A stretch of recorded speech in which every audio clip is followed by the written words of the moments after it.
Constitution was meant to shape. We are here to remember the promises made in our Supreme Law and to reflect on what it means for us and those who will come after us.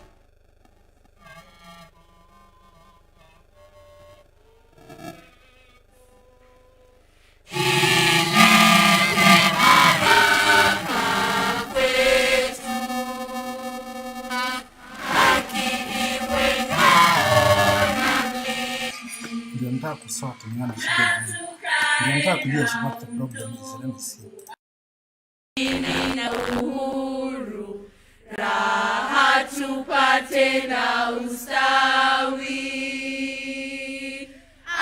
Amkeni ndugu zetu, tufanye sote bidii, nasi tujitoe kwa nguvu. Nchi yetu ya Kenya tunayoipenda, tuwe tayari kuilinda na tujenge taifa letu. Ndio wajibu wetu. Kenya istahili heshima. Tuungane mikono pamoja kazini, kila siku tuwe na shukrani.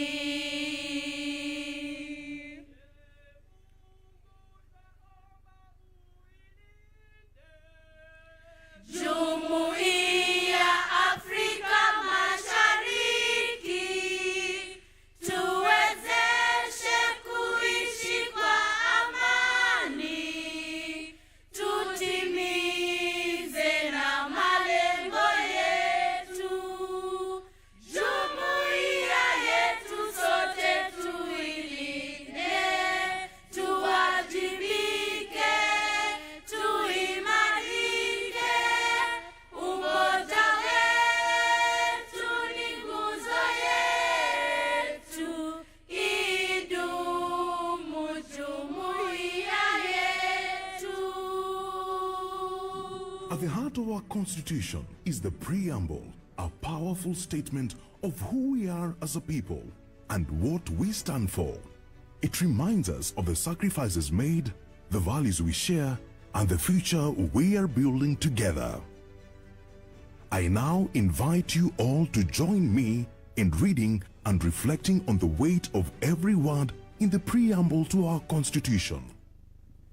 We, the people of Kenya, acknowledging the supremacy of the Almighty God of all creation, honoring those who heroically struggled to bring freedom and justice to our land, proud of our ethnic, cultural and religious diversity, and determined to live in peace and unity as one indivisible sovereign nation.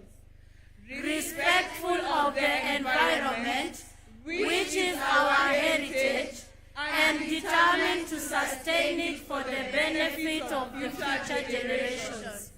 Committed to nurturing and protecting the well-being of the individual, the family, communities, and the nation.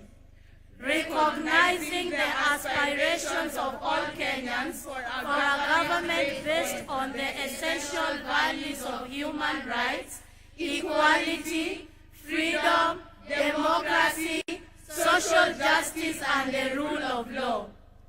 Exercising our sovereign and inalienable right to determine the form of governance of our country, and having participated fully in the making of this Constitution.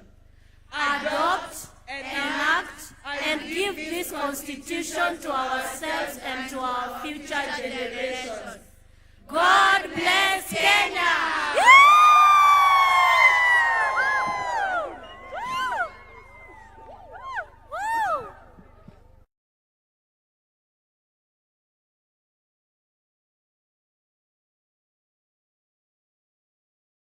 Round of applause as we take our seats.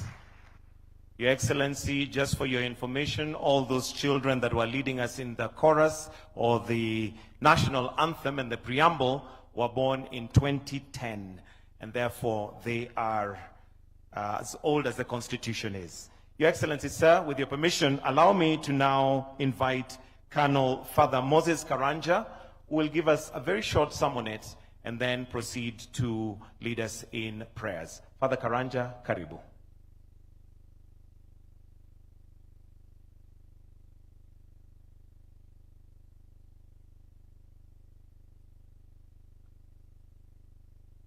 Your Excellency, sir, distinguished guests, ladies and gentlemen, allow me to take you to the summit.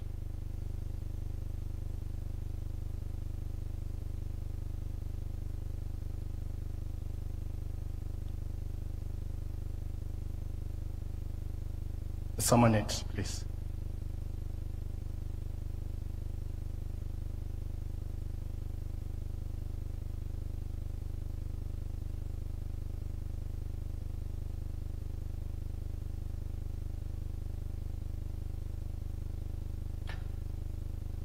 You have been climbing for hours, and your muscles ache, your breath is heavy, and your guide points ahead and says, there, that's the summit.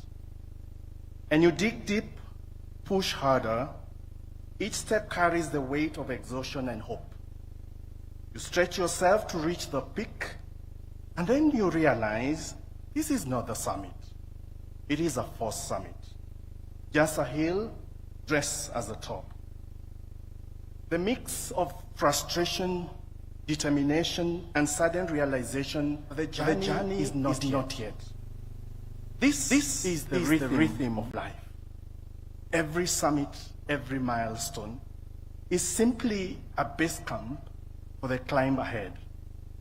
The actual summit, the real deal, is farther, higher, harder. Then think about Everest. The base camp is 5,364 meters, is higher than the summit of Mount Kenya at 5,199 meters. 15 years ago, we stood at a monumental summit, the promulgation of the Constitution. It was a moment that defined our country. We climbed together as a nation, enduring the bruises and the pains of long and difficult journey. And when we reached the summit, we celebrated with pride, joy, and immense hope. But what if, as we mark this milestone today, we acknowledge a hard truth? What if the summit was not the peak, but the base camp? What if the real climb, the true test of our Constitution, is still ahead of us? You see, constitutions like summits are not destinations. They are starting points. They give us a higher vantage point to see farther and firmer foundation to climb higher. But the climb itself, that's the real hard part. Over the past 15 years, we have achieved much. We have established rights, built institutions, and deepened democracy. And yet the challenges ahead remind us that some of this progress might have been a forced summit. The promise of justice is often met with the tension of inequity. The pursuit of unity is challenged by division. The dream of prosperity is slowed by corruption. These are forced summits. They may trick us into thinking we have arrived, but the Constitution itself reminds us to keep climbing. You see, the Constitution is not self-executing. It lives when we bring its principles to life, not just in governments, but in every home, every institution, and every corner of this nation. This anniversary marks the base camp of our Everest. It is here, at this high altitude, that we pause to catch our breath, take stock of the journey, and prepare for the harder climb ahead. We must ask ourselves three things. have we truly fulfilled the principles of justice, inclusion, and equity that are embedded in the Constitution? Have we addressed the systemic barriers that limit opportunity for some while privileging others? Have we lived up to the promise of the preamble of our Constitution, we, the people of Kenya, the architects of our nation's destiny? Allow me to take you to another summit, Mount Sinai. When Moses ascended the mountain and received the 10 Commandments, he did not stay at the peak. He descended carrying divine law, not as a trophy, but as a guide to a new chapter of leadership, responsibility, and accountability. The climb was important, yes, but what happened after? That was the true test. And as our test today, the Constitution we hold is our collective covenant. Just as the commandments were for Moses and his people, it needs active stewardship, not just recognition. As leaders, citizens, and custodians of this nation, it demands us to step up our commitment. In African traditional religion, the mountain symbolizes God's dwelling place and his ultimate reign. It is a place of celebration, of sacrifice, restoration, and divine abundance. Your Excellency, sir, I request that we stand for a prayer.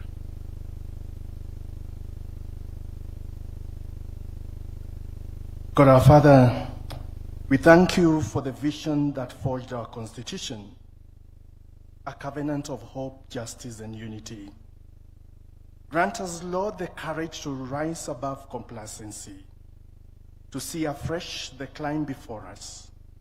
Where we have fallen short, forgive us.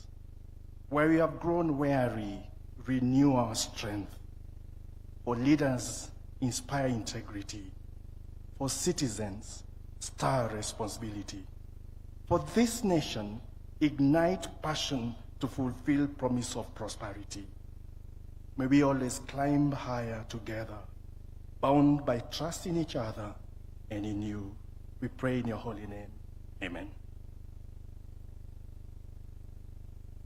We continue praying.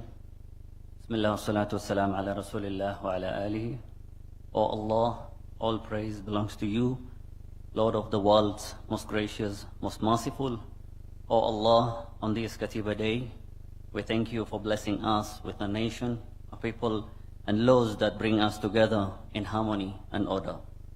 O Allah, just as you reveal divine laws to guide humanity through your prophets, we ask you to bless and guide our Constitution, that it may always serve justice, equity, and the welfare of all citizens.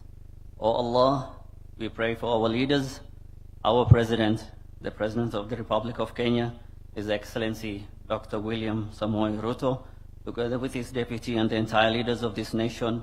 Grant them honesty, wisdom, and compassion. O Allah, make us citizens who uphold justice, obey rightful authority, and contribute to the well-being of our beloved nation.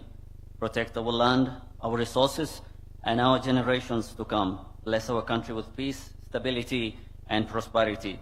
In the names of Allah and His beautiful attributes, we hope and pray. Amen. With your permission, Your Excellency, may we take our seats. Your Excellency, sir, at this point, allow me to now call on the Chief of Staff and Head of Public Service, Mr. Felix Koskei, who will now proceed with the program. Tumkaribishe kwa makofi tafadhali. Welcome, sir.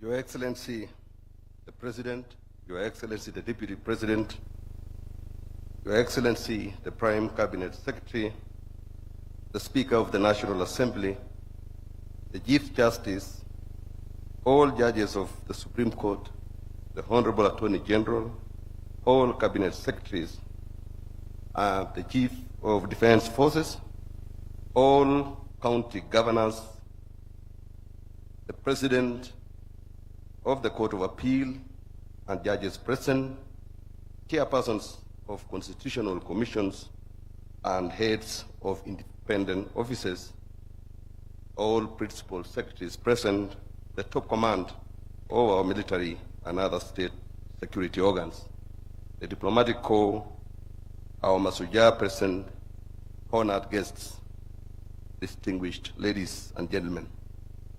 This commemoration ceremony is convened in accordance with the presidential proclamation issued on the 25th of August 2025, which formally designated the 27th of August 2025 and every 27th of August thereafter as Katiba Day.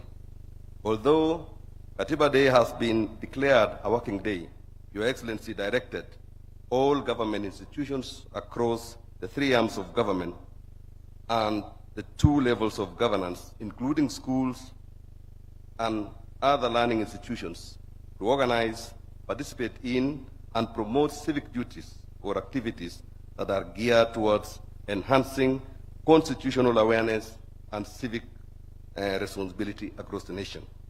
In honor of this proclamation, we are gathered here today for the inaugural Katiba Day Summit.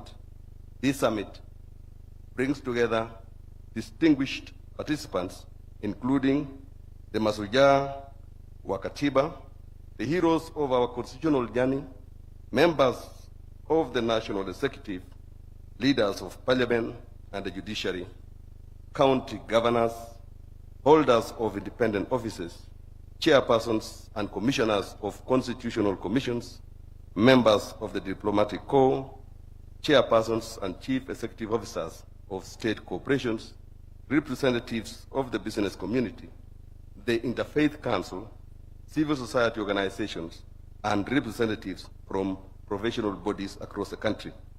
I confirm that indeed we have the representation of all these stakeholders present, and therefore we are duly constituted to progress this commemoration. Accordingly, it is now my distinct honor and high privilege to officially call this national ceremony to order as we mark the first Katiba Day. On this very date, in the year 2010, the people of Kenya turned a defining chapter in the history of our nation. We gather here not only to commemorate the moment, but to reflect upon it and to rededicate ourselves to the covenant that redefined our collective destiny as a nation, a covenant that binds past, present, and future generations in pursuit of inclusive development, justice, equity, and shared prosperity for all. Your Excellency, ladies and gentlemen, the golden thread that binds these generations together is the enduring state and the indomitable spirit of our people, as well as in our national symbols. Article 9 of our Constitution defines the national symbols of the Republic of Kenya as the national flag, the national anthem, the coat of arms, and the public seal. These symbols are not just images, sounds, or instruments. They are sacred emblems of our unity, our independence, and our sovereignty. They represent the authority of the state and the shared identity of the Kenyan people, both within our borders and around the world.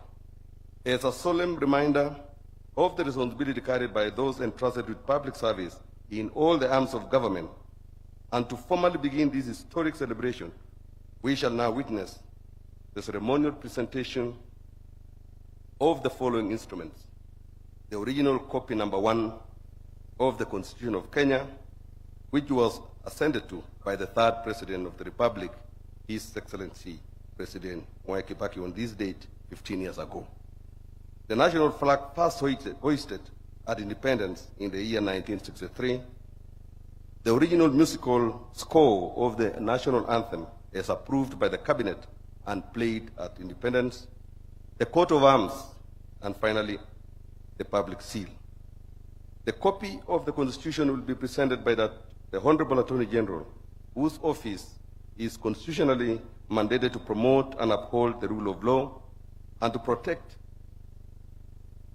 the public interest, the remaining national instruments will be presented with honor by the Kenya Defense Forces, the dedicated protectors of our sovereignty. Your Excellency, sir, distinguished guests, at this moment, I am now respectfully requesting that we all arise for the conveyance and installation of copy number 1 of the Constitution of Kenya, along with the national symbols of the Republic. Over to KDF. Basi Mheshimiwa Rais, hivi sasa tutaweza kupokea nakala rasmi ya katiba yetu ya Kenya, ikiweza kuletwa na mwanasheria mkuu Mheshimiwa Dorcas Oduor. Katiba, Mheshimiwa Rais, ni sheria kuu ya nchi ambayo sheria zote hutoka ndani ya katiba hii. Tarehe kama ya leo Agosti mwaka wa 2010 tuliweza kuasisi katiba hii. Tumshangilie kwa makofi mazuri mwanasheria mkuu anapoweza kuweka katiba hii mahali ambapo wageni walioko ndani ya ukumbi huu na hali kadhalika wananchi wanaofuatilia mbashara kuweza kutazama nakala ya kwanza kabisa ya katiba ya Kenya. Mheshimiwa Rais, katiba hii huzungumzia usawa, amani pamoja na utawala bora. Jinsi tulivyosikia watoto wetu wakiweza kuzungumzia kwa mara ya kwanza kwa utangulizi. Mheshimiwa Rais, itakayofuata ni bendera rasmi ya taifa la Kenya. Bendera hii kwa umaridadi, Mheshimiwa Rais, ikiwa imebebwa na wanajeshi wetu, jeshi la nchikavu, jeshi la wanaanga na jeshi la wanamaji, kwa sababu Mheshimiwa Rais, katiba imetuika jukumu la ulinzi wa taifa katika majeshi ya ulinzi ya Kenya, wakija kwa mwendo wa kinyonga.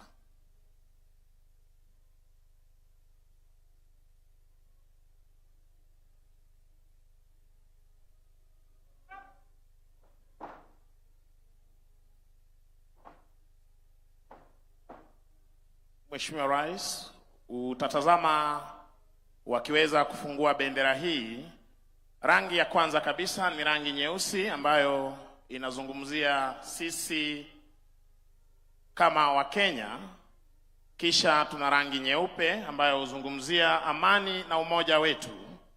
Rangi nyekundu ambayo inazungumzia damu tuliyoweza kuipoteza wakati wa kupigania uhuru, na rangi ya kijani kibichi, Mheshimiwa Rais, huzungumzia masuala ya kilimo na mali ama rasilimali ambazo tuko nazo kama taifa. Tuwashangilie kwa makofi mazuri Mheshimiwa Rais, hii ikiwa ni nguzo muhimu katika vyombo vya mamlaka. Basi wataweza kukunja bendera hii rasmi ya taifa la Kenya kabla kuweza kuondoka mahali hapa.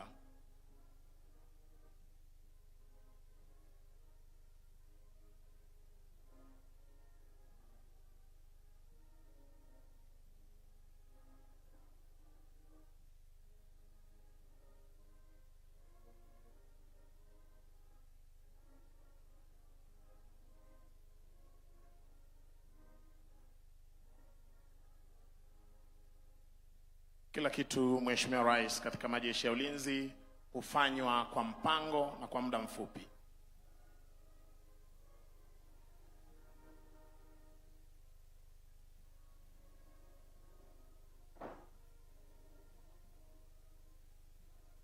Wakiweza kuondoka kwa mwendo wa kinyonga, kabla ya kuondoka Mheshimiwa Rais, wataweka bendera hii kwenye stand kisha waweze kuondoka.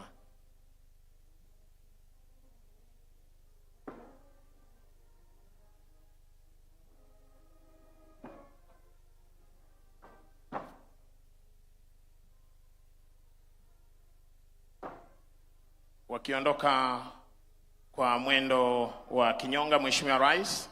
Kando na katiba, Mheshimiwa Rais, vyombo vilivyosailia vya mamlaka vitaweza kuletwa mahali hapa na majeshi ya ulinzi, kuashiria kwamba Kenya inaongozwa na katiba. Basi Mheshimiwa Rais, itakayofuata hivi sasa ni Coat of Arms, ambapo tutaweza kuletewa na mwenzetu toka jeshi la wanaanga.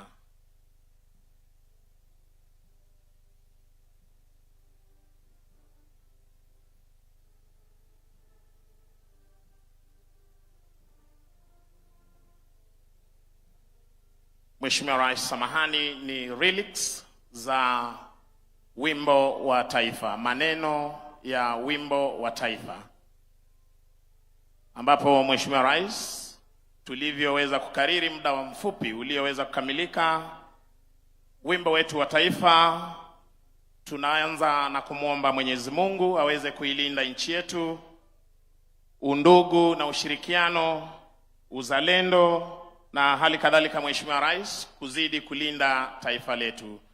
Tumshangilie kwa makofi mazuri anapoweka nakala hii ya wimbo wa taifa ama maneno ya wimbo wa taifa kwenye stendi.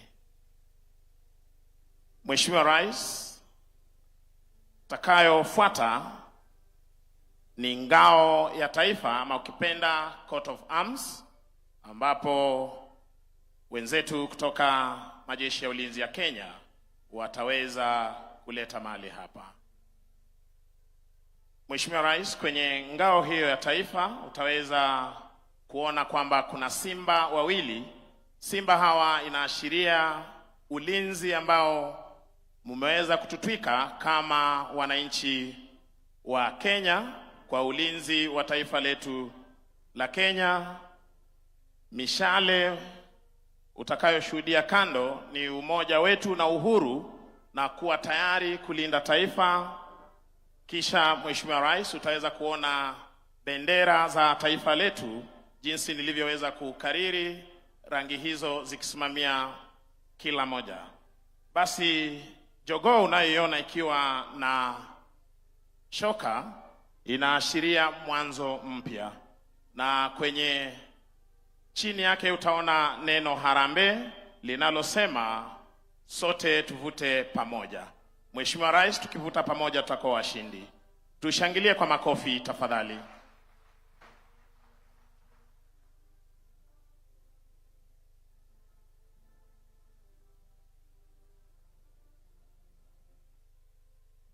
Mheshimiwa Rais, kutufungia wanapoondoka wenzetu wataweza kutuletea na kuweza kuzindua rasmi muhuri wa taifa la Kenya. Muhuri huu Mheshimiwa Rais, ambao huwapa walio uongozini mamlaka ya kuweza kutekeleza wajibu wao kwa niaba ya Wakenya. Unavyotazama Mheshimiwa Rais, wakiweza kuja kwa umaridadi kabisa kuweza kuzindua muhuri huu rasmi wa taifa la Kenya. Na hii leo Mheshimiwa Rais, wananchi pia watapata fursa ya kuweza kushuhudia muhuri huu kwa umaridadi, wakiweza kuletwa na Regimental Sergeant Major ili wakaweze kutekeleza wajibu huu.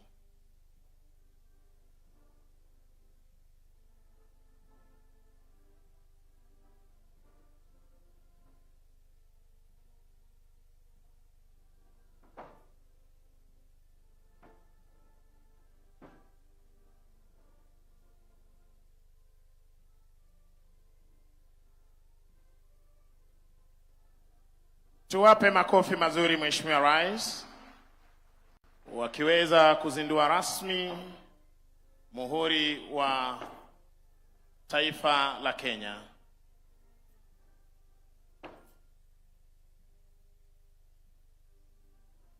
Wanaondoka kwa umaridadi, na Mheshimiwa Rais, wanapoondoka ningeomba kwa heshima tuweze kuketi ili niweze kumwalika Bwana Mike Gitonga pamoja na ndugu Boni Msambi waweze kuendelea na ratiba itakayofuata. Thank you. Your Excellency, ladies and gentlemen, with the instruments of state now duly installed, we can now proceed formally. Your Excellency, the contours of the Constitution of Kenya are marked in 18 chapters. Each chapter represents a pillar in the structure of our democratic state. Before the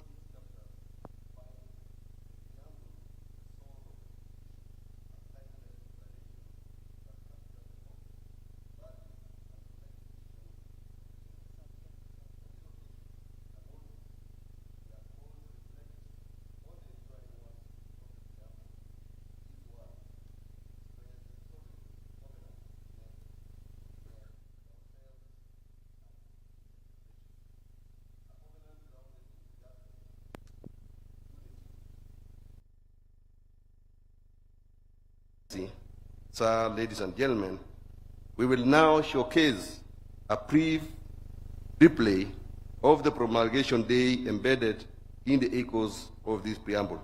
Ladies and gentlemen, the replay.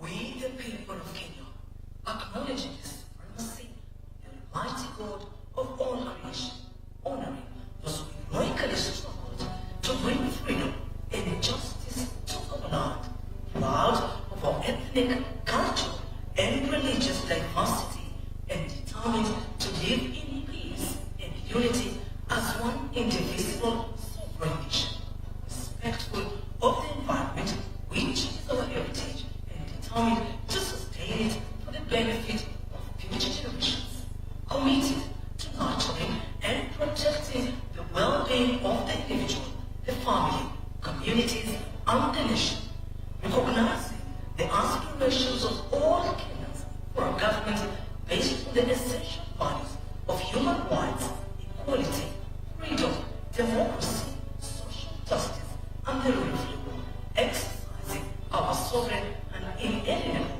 right to determine the form of governance for our country, and having participated fully in the making of this Constitution, adopt, enact, and give this Constitution to ourselves and to our future generations. God bless Kenya.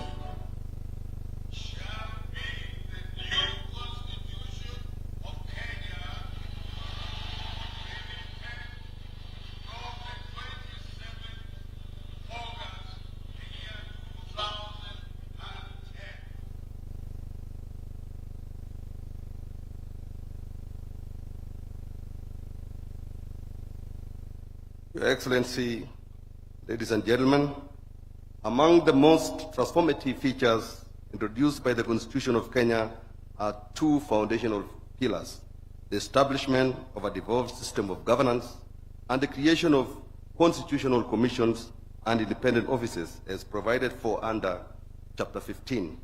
As part of the framework of the organization of government, the mandate to coordinate the implementation of the recommendation of these commissions and independent offices, as well as to oversee the working relationship between the two levels of government, is vested in the office of the Deputy President. It is in the recognition of this constitutional mandate that today's summit is jointly convened by His Excellency the Deputy President and the Honorable Attorney General. It is now my distinct honor and high privilege to invite His Excellency the Deputy President of the Republic of Kenya to deliver his introductory remarks and formally set in motion the program of this historic first Katiba Day. Welcome, Your Excellency.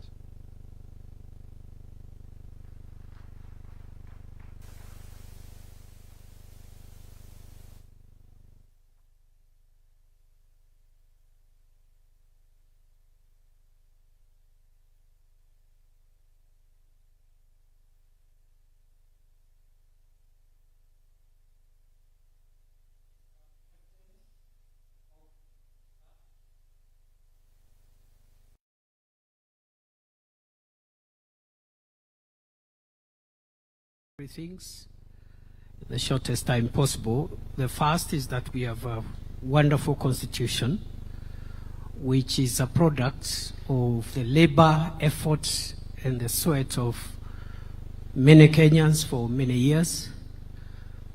This is the constitution that replaced the constitution we adopted in 1963. The main difference between the two being that the 1963 constitution was negotiated, adopted on behalf of the people by leaders of the dominant parties at that time. And by dominant parties, I mean dominant political parties of that time. For the 2010 constitution, first, the process took much longer. It was much more difficult, but more importantly, it involved a lot of participation of the people of Kenya, the people themselves of Kenya, in their representation. Many of that representation directly elected by the people to come to bomas of Kenya to make a constitution. Over and above those who had been elected through democracy.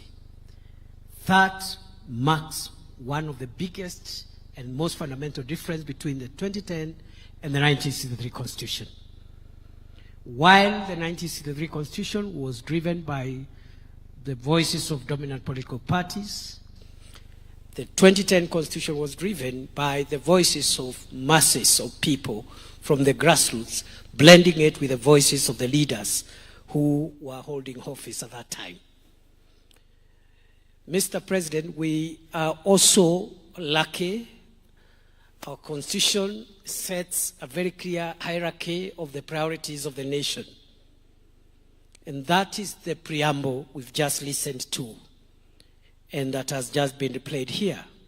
That preamble summarizes the national priorities.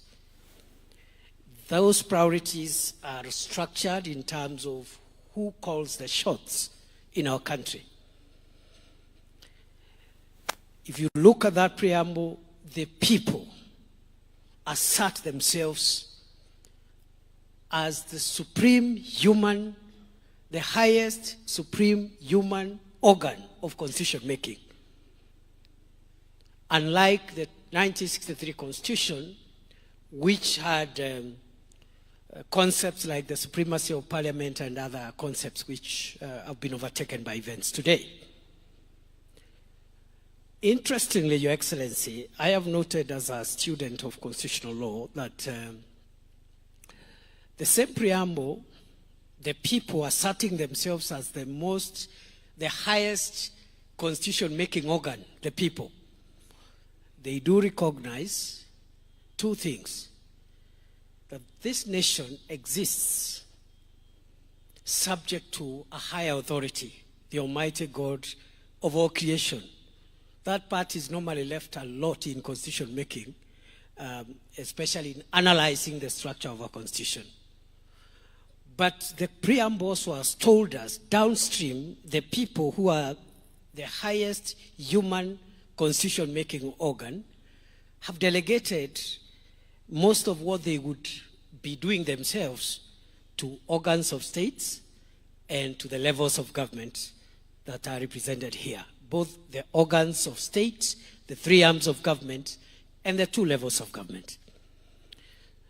Your Excellency, that preamble also helps us to understand our national values. We respect the individual, the family, the community, and the nation. That hierarchy again of the units that constitute our nation are spelled out there.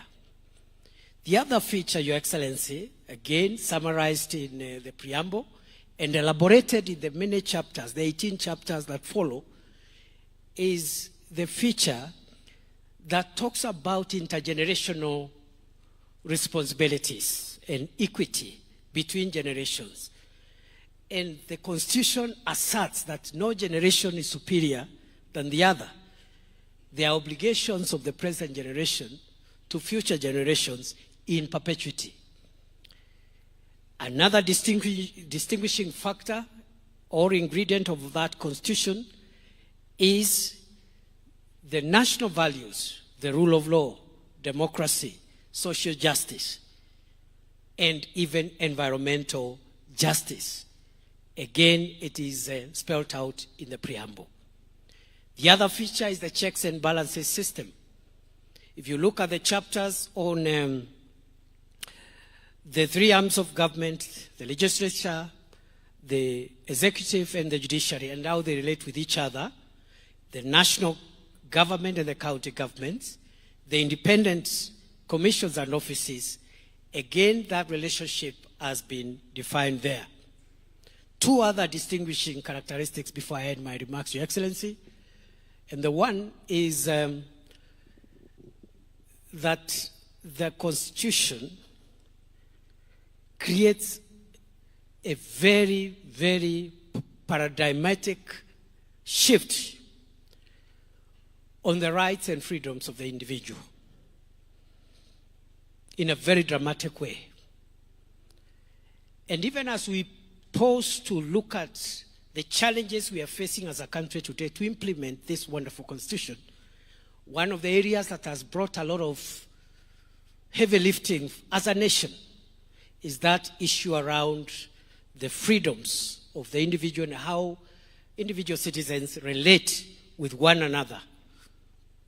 Finally, Your Excellency, this constitution, again in the preamble, summarizes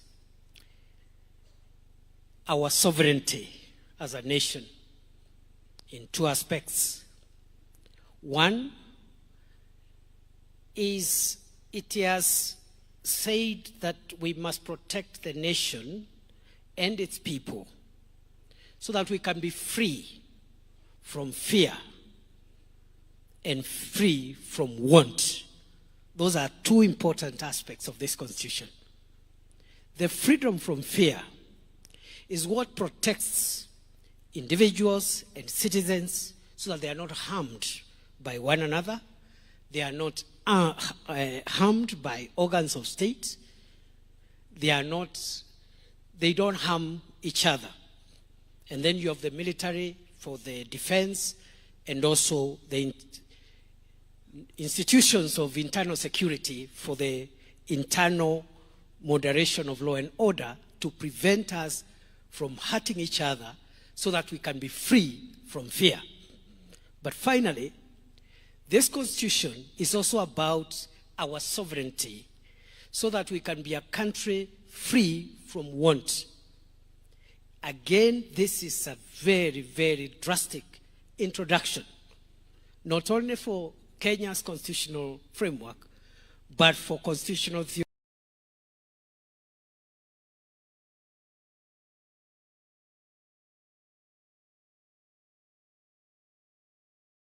Country free from want.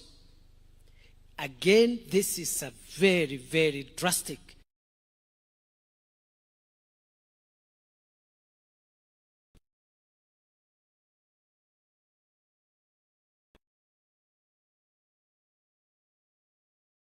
democracy and the rule of law and civil liberties, without saying, as much as these are important, there are other freedoms that a human being must be free from to actualize their full potential on earth. They must be free from hunger. They must be free from sickness. They must live in dignity. And that is a chapter on the Bill of Rights, on the socio-economic rights, which your administration, Your Excellency, has taken head on to deal with the difficult issues of public health and ensuring every citizen has the highest standard of health, making sure that we, as many Kenyans as possible, live in dignified dwellings, which have sanitation, which can pass for dwellings that are of dignity, and so on and so on.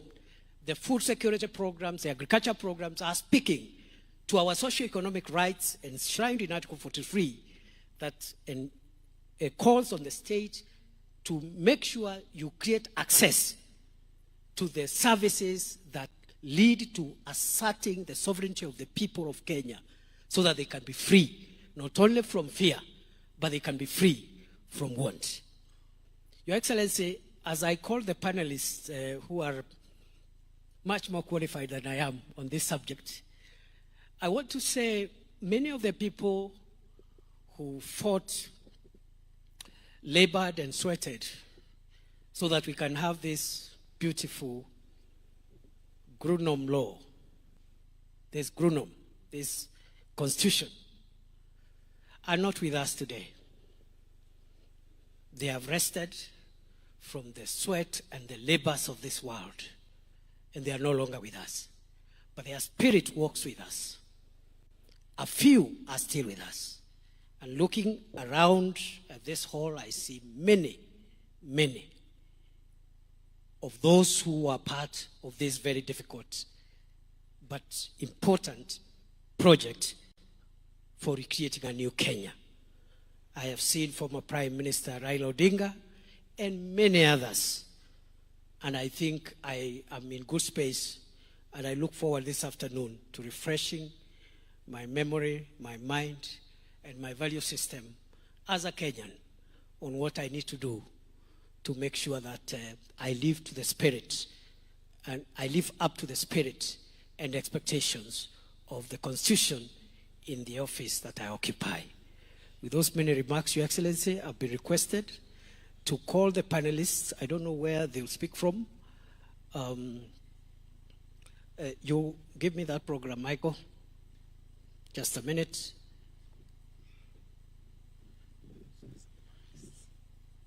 Where will they sit?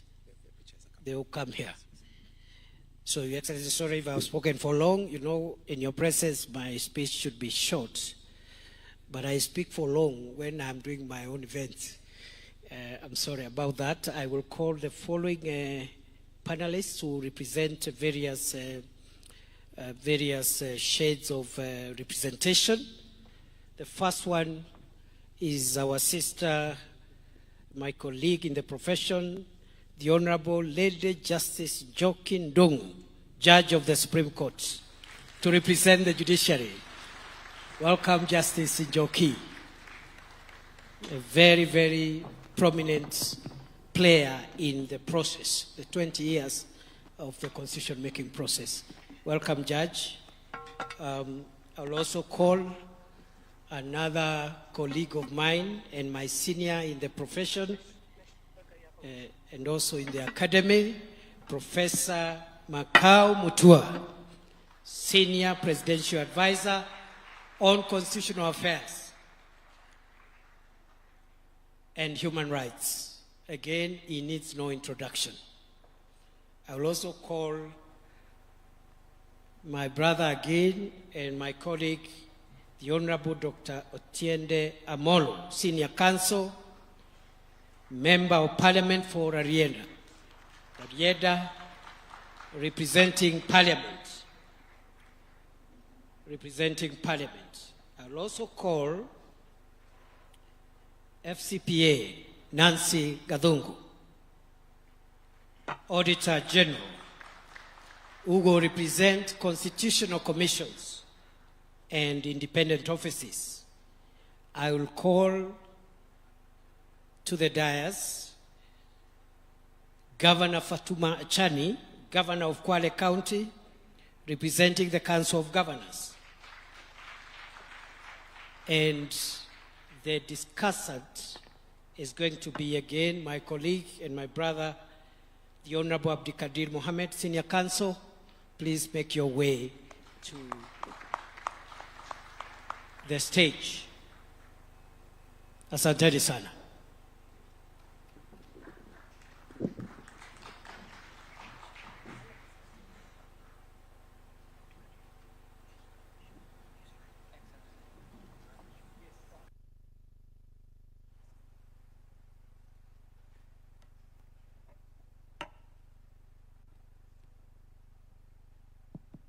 Thank you, Your Excellency. I think we'll go straight into it. Your Excellency, the President, distinguished ladies and gentlemen, our hope is that we're going to have a fairly open, transparent discussion on the achievements and the challenges our Katiba has faced 15 years down the line. For a long time, we have referred to the Katiba as the new constitution. I think the population mean in the country is about 19 years. The Katiba is 15 years old. I think it's fair to say that a majority of Kenyans have lived with this constitution. So they are born after the promulgation of the Katiba. And the Katiba over the last few days has had quite a bit of discussion, Your Excellency, because of your gesture to honor this day going forward. And I wish to thank you sincerely, Your Excellency, for that gesture, because constitutions are ideas, and ideas require ceremony, ideas require norms to take hold. And for our constitutionalism to take hold, we need this celebration. So I want to thank you most sincerely. You get criticized a lot for a lot of things. We must celebrate when you do great things, and this is indeed a great and wonderful thing. The gentlemen and ladies up here are experts, as His Excellency the Deputy President said, on the matters they're going to talk about. They represent the organizations we have talked about. As we discuss, I'm going to be throwing 1 or 2 questions at them. If you have seen the discussion over the last 1 week, many Kenyans have strong views about our Katiba. Quite a number of them will tell you what they think are the hits as far as the Constitution is concerned, and what they think are the challenges, including on the organizations and institutions. If you ask the average Kenyan, they will have a positive view about devolution, for example. And devolution is represented by High Excellency, the Governor here. And they'll have a positive view, generally speaking, about the judiciary. They might not have a similar view about our parliament. And we said we're going to be transparent, so we're going to be asking the Honorable Senior Counsel about the challenges that Parliament might have faced in implementing the Constitution. So I'm going to start at the very fine. The Supreme Court judge was a member of the Committee of Experts, Your Excellency, and the Deputy President said there were many who took part in the process of constitution making. I'm happy to note that you, Your Excellency, you are a member of the Parliamentary Select Committee, and so was your Prime Cabinet Secretary.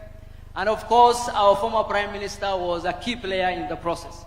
But on this side, we have the Senior Counsel on that end, who was a member of the Committee of Experts, and Her Ladyship, the Supreme Court Judge, who was also a member of the Committee of Experts. Those are the 2 organs that really process the Katiba in terms of the review process. So I'm going to ask Justice Njoki, who was a former parliamentarian, who is a lawyer of much repute, and who, during her time, championed quite a bit of the Bill of Rights.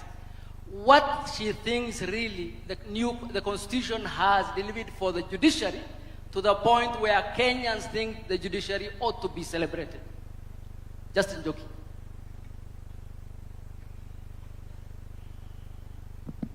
Thank you very much, Chair. I think that the thinking during the drafting of the Constitution, that the judiciary was a subject matter, that there was trust deficit around the judiciary because most of the judges, or all the judges, were direct presidential appointees. The judiciary had no budget, and therefore Kenyans were very untrusting or distrusting. I think moving from the promulgation of the Constitution of Kenya 2010, we've seen many changes. We now see far much more decisional independence of judges, where judges fear not that night phone call from State House, as was in the dark days, where now we have seen more operational independence, as gradually the judiciary is getting a little bit more funding, that is increasing staff. We are now increasing judges. The judiciary is now operational in 47 counties, and therefore access to justice, which was partially a vision of the Constitution, is now, we are on the journey there. There's also the issue of Kenyans who now come to the judiciary. And people say that Kenyans are very litigious. They come to court on every matter. I think that it should be celebrated. There was a time before the Constitution of 2010 when not all Kenyans could come to court. There was the issue, what we call formally in the legal language of locus standi. But now, any Kenyan can come on any issue, and they are doing so. And therefore, I do believe that the Constitution is working, and the judiciary too. Thank you very much. A round of applause for her, but I'll still be with her. And we said we're going to be transparent. So indeed, there are also those who see some challenges when it comes to the judiciary in terms of overreach of the judiciary.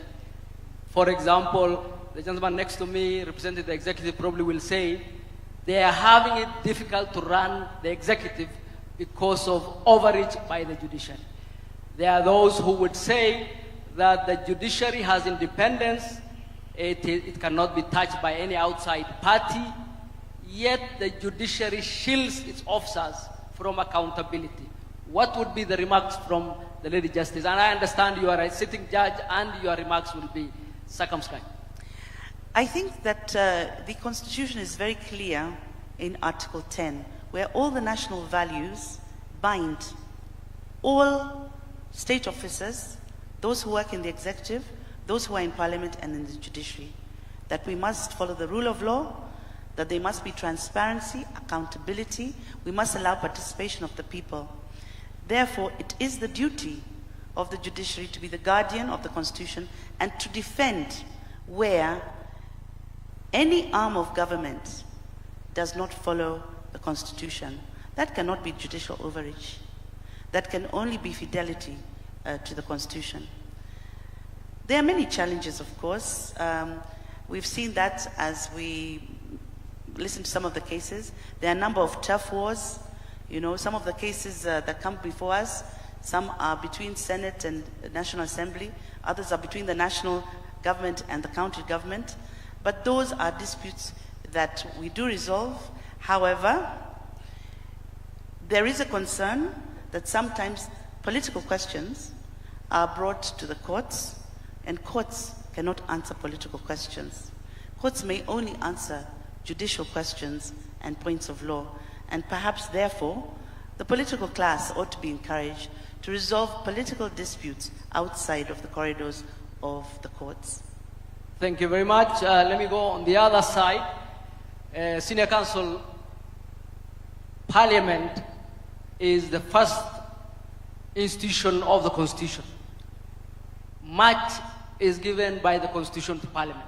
It has the power of the purse, it has the power to vet the President's senior appointments, it has the power to make laws, it has the power to summon any and all government organs. Yet, I think I speak for many if I say many Kenyans are not happy with our National Assembly and our Senate. Starting from the President and the former Prime Minister all the way to the villages. What is it about Parliament that has not endeared itself to the people as far as the powers given to Parliament by the new Constitution and the powers given by the people to Parliament? Thank you, Session Chair. First, allow me to thank the President for the proclamation. Your Excellency, you will be surprised when you were watching the ceremony for promulgation. I'm sure you did not see the committee of experts anywhere. We were 9 of us, 3 international experts, 6 local experts. Our chair has since passed on, the Honorable Nzamba Kitonga AC, and I'm praying that you might be recognized posthumously. But as soon as we released the final text of the Constitution to the government printer, nobody remembered us. We didn't even have a seat. So it is today that now I have a seat. So I thank you 15 years later. Njokindungu will tell you, Professor Sempebwa brought his wife all the way from Uganda and could not sit. Secondly, fortunately for us, both yourself and the Prime Minister were in Parliament, and you are there much longer than me. So if there are things to be known, I'm sure you know them. But more fortunately, I'm here with my Speaker, Session Chair. I hold no leadership position in Parliament. So if anybody is to be crucified, please look for the Honorable Wetangula. Me, I'll give my perspective. I will give my perspective from having participated in the Committee of Experts to my experience now in 8 years. First, I am the first to concede And I've said this and I've considered it in public, that I don't think we are doing well in Parliament, especially the 13th Parliament. I am not here to apologize. But just like all other branches, there are successes, but there's work to be done. At least in our favor, 15 years down the line, we still have a bicameral parliament. 15 years down the line, we've held elections regularly. We are still able to vet. We are even able to impeach, as we recently did. So at least it is there. But there are two problems that I see. One is historical, and one is institutional. The historical one, Chair, you will remember, is the problem between the National Assembly and the Senate. In the Committee of Experts, we had designated the Senate as the upper house. You who were in Parliament then decided that we did not need a Senate and removed it. When it came to us, given the historical experience that we had in this country, we decided we needed a Senate at least to protect devolution. So unfortunately, all the powers we had given to the Senate were removed, and we left the Senate with a threadbare role of protecting devolution and taking care of the interest of the devolved units. Very little. And ultimately, therefore, with the subsequent interpretation by the Supreme Court and all, there remains sibling rivalry between the Senate and the National Assembly, and sometimes it becomes a problem for Parliament as Parliament. That is historical. The institutional one is one of our creation, and it was created before I joined Parliament. We changed, the Committee of Experts had proposed a parliamentary system. Members of Parliament, in their wisdom, in Naivasha, changed it to a presidential system. And so we had to make things to adopt to that presidential system. Whatever we made to adopt to the presidential system does not seem to have been reflected in the structure of politics. So that what we have now is you have members of Parliament from the party that is in the executive, and because they are the majority in Parliament, they call themselves government. You have members of Parliament from the minority who call themselves opposition. Members of Parliament are yet to learn that there is no government or opposition inside of Parliament. There is only the majority and the minority, and collectively we are supposed to oversight the executive. That we have not learned, and it's something we struggle with, and that's part of the problem. I think moving forward, there are things to be done. One, if Parliament must seriously work on the trust deficit that we currently have. But secondly, and Njoki talked about judicial overreach, we had a colloquium with the Judiciary recently, and I made the proposition that while the Judiciary is free to handle Parliament in any way, especially when it's doing a quasi-judicial duty, please let Parliament handle legislation, because there are inbuilt mechanisms. You can find us wrong later. But lastly, from the executive perspective, it must also reduce its chokehold on Parliament. Kidogo tu, then we'll be able to move forward. Thank you very much. But may I remind the senior counsel that power is never given. The Constitution has clothed Parliament with the powers to oversight the executive. It's just that Parliament has decided to go to sleep. So probably is to ask Parliament to wake up and don't give the President everything he asks for. So let me ask Professor who represents the President's office. The executive is the largest organ of government. The executive is the implementer and usually is the culprit when it comes to rights. What is it about our Katiba that has limited the powers of our executive to make sure that the executive is accountable to the people? Thank you very much, Abdul Kadir. I just want to say, first of all, you'll sympathize with me because you have asked me to answer a question and to speak about the executive in the presence of my boss. I have told you that in the military, when you want to speak freely, you ask your commander to speak freely. So we'll ask the President to give you permission to speak freely.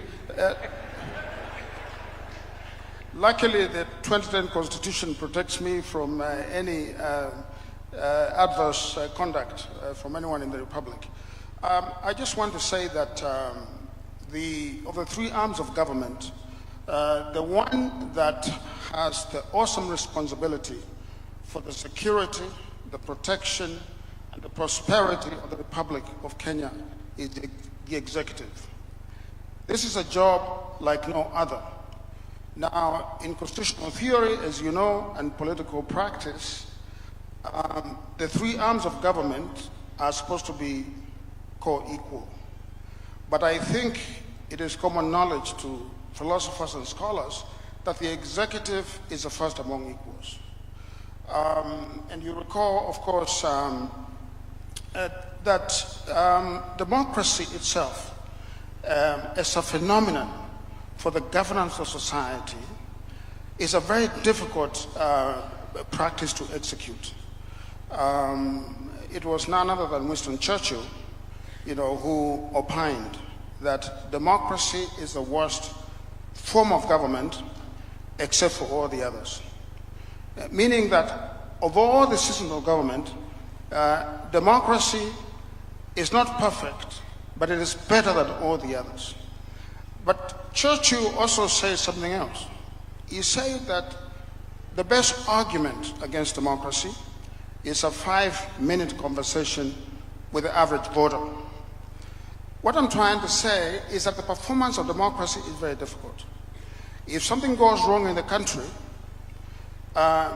citizens will not blame the legislature. They will not blame the judiciary. They will look for the president.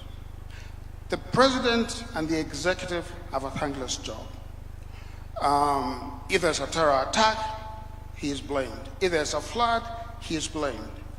So I just want to say that for this system of government to work in our constitution, we need to understand that the doctrine of separation of powers and of checks and balances works only when there's comity and there is interdependence among the three arms of government.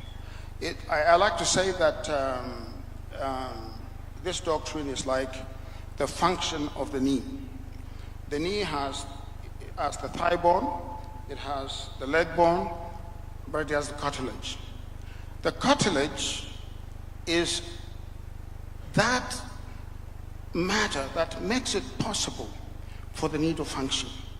If you remove the cartilage, you're going to have both bones rubbing against each other.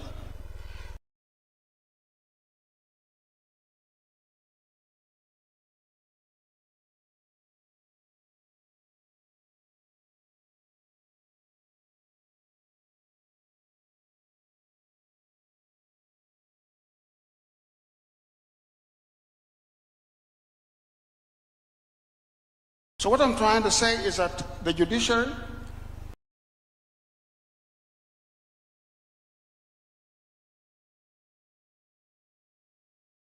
is a cartilage of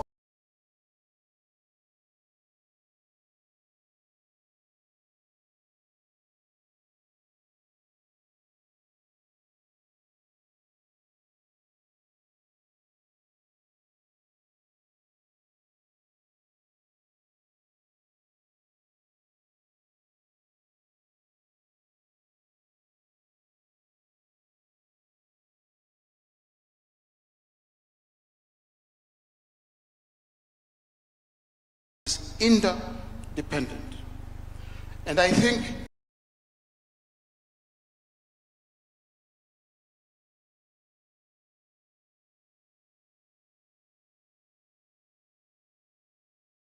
it means that it's understanding how that the legislature itself, it represents the people. So in a sense, the legislature must be almost as clean as Caesar's wife, okay? And I have seen, and I want to say this in front of everyone here, I have seen a reaction by the legislature when it was called out on the question of corruption.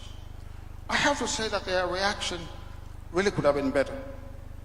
Instead of looking inward, which is what our Constitution demands, they became defensive and looked outward. The judiciary, similarly. Obviously, the executive as well.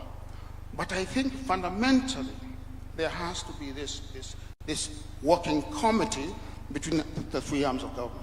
Thank you very much. Thank you very much. A round of applause, please, for a good professor. And I hope the president will not take any actions against him if he has spoken too freely. Let me go to the auditor. Our old constitution had the controller and auditor. Yours is now the auditor. Many Kenyans are happy with the reports you produce, and many Kenyans have a positive view generally about the auditor's office. What is it about the constitution that has helped your office come into being and exercise those powers to the point where many are happy with what you do? Thank you very much, Moderator, Your Excellency. Again, I join my colleagues here in recognizing the importance of this day. It heralds a new era that moving forward, hopefully, we shall put the Constitution at the front of all decisions and actions that we take as government. To answer the question concerning the Auditor General, we'd have first to demystify and remove the misconception concerning constitution commissions and independent offices. Most of the time we hear people referring to the CCIOs, as we call them, as competitors to the governance structures already established, or as a fourth arm of government. That is far from the truth. Constitution commissions and independent offices are not a fourth arm of government. They are intermediaries between the people and the three arms of government as established. And why do I say this? Allow me to go to Article 249, and this will also answer the question on the role of the Auditor General. If you look at Article 249, and the experts are here, two of them, it is demanded of us as CCIOs that we protect the sovereignty of the people. So the work that we do, the established constitution commissions and independent offices are demanded by the Constitution to protect the sovereignty of the people. And why is that article there? It means the Constitution contemplates that the sovereignty or the sovereign power of the people as guaranteed by the Constitution may not always be safe or may not always be observed when the people delegate such power to the three arms of government who are ideally supposed to be independent of each other, whether at the national or at the sub-national level. And as CCIOs, we are tasked to protect that sovereignty through our various mandates, including the audit of how public finance is being applied in the actions, in the activities, in the policies, in delivery of services, and also in sustainable development, and report on this. But of course, the Constitution also contemplates that there will be action taken on this. We are also required to secure the observance by all state organs, and all state organs includes the Constitution commissions and independent offices on the democratic values and principles. And that means we recognize that as a democracy, the ultimate power rests with the people, and hence the constitutional requirement under the various articles for the participation of the people in the decisions and actions that affect their lives and their livelihoods. And the decisions and actions that affect the people's lives and livelihoods utilize public resources, whether in form of funds or whether in form of our other wealth within the country. So the Constitution did not envisage the breach of this requirement or tokenism or superficial gestures or symbolic action on public participation. And the judiciary has pronounced itself on this. And we can challenge Parliament, and the Speaker is here, that we need a law and we need regulations on public participation. Point of reference. So, with regard to the work that I do as the Office of the Auditor General, we follow the money that Parliament appropriates, because the money is appropriated by Parliament, the money is oversighted by Parliament, and Parliament reports back to the citizens on how the funds that they have appropriated has been utilized for the benefits of those they represent. So the Office of the Auditor General is established as an arm of Parliament or as an independent oversighter that links directly to the people on how their resources have been utilized. So It is not an easy job because when you follow the money and sometimes decisions are made that require or that are informed by leadership, that people require certain services or we require certain development projects or programs, and the people have not been consulted, then I have to come up and say, hey, wait, Article 249 requires that I report on the sovereignty and the public participation of the people. We have seen some improvements in terms of implementation of audit recommendations. With the discussions with the head of public service on how issues should be addressed within the various state departments and within the various state-owned enterprises, and of course drill down to the sub-national level, we have seen more interest in what issues are being raised, what risks are there, what internal controls need to be established, so that at the end of the day, there is meaningful development and there is quality and sustainable service delivery. Thank you. Thank you. Please give her. Unlike the auditor, many other commissions, and I'll not name any so that you have a freedom to speak, are not, don't have the same views as far as the Kenyans are concerned. There are many, each of those Chapter 15 organizations was set up specifically because of a particular challenge that the Constitution realized needed addressed at the constitutional level. Quite a number of those challenges still exist up to this day. Any of the areas would you say then, and there was a lot of hope that the constitutional commissions would really be a major answer to our constitutional problems, to our governance problems. Would you say that many of these commissions, okay, probably you will not say, but let me say that many of those commissions probably have not met that threshold. What is the challenge that faces many of the commissions so that the executive feels they are stepping on the executive's toes, the people have not seen the benefits of those commissions? Are they too many? Did we not design them well? Why do you think the commissions have not performed as well as hoped? Thank you. We have to go back to what I said earlier, the perception that constitutional commissions and independent offices are competitors with the established governance structures, especially within the executive. We have a lot of overlapping mandates where you find the executive state departments do not want to let go of functions that purely belong to a constitutional commission and independent office. And therein lies the problem, that the funding that should go to a constitutional commission to carry out its mandate continuously and effectively is first of all not there. And then there are perennial disagreements between particular state departments or other agencies on the role and mandate of constitutional commissions and independent offices. However, there have been a lot of successes. And we've seen, and unfortunately, sometimes other agencies take credit.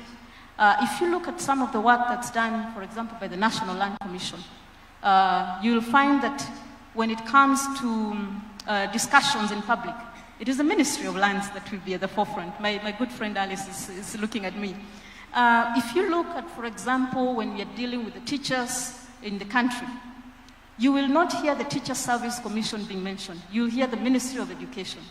But the boardroom discussions and the decisions made to ensure we streamline education is under the Teacher Service Commission, including many others. You look at the Controller of Budget, and I think you asked why now Controller of Budget and Auditor General. It was part of ensuring there was independence. We had a Controller of Budget department within the Office of the Auditor General because I am from those days, and it used to do purely the work that the Controller currently does, but not as in-depth as now required of her by the Constitution. And then we'd go back later and audit, and there would be question, why are we auditing and raising an audit query, and we approved the funds in the first place? This separation means that the controller is able to sort things upstream before the auditor comes downstream to ensure now that the funds that she released or she authorized are utilized properly. So there are many examples of successes by constitutional commissions. Maybe what we now need to do is ensure the voice of the constitutional commissions in terms of the achievements is actually at the forefront and not drowned by other agencies. Thank you. Your Excellency Governor, there is no doubt that majority of Kenyans view devolution as the most successful new addition that the Katiba 2010 delivered. Many have, in fact, many call it the heart of the Constitution. What do you believe devolution has delivered for the people to get that kind of kudos from our people? Okay, thank you so much, Moderator. I must say I congratulate the drafters of this Constitution, and that is why I'm sitting here. It's because of it's the fruits of the Constitution. You can't imagine a girl from a marginalized community sitting as a governor and sitting before a committee of experts.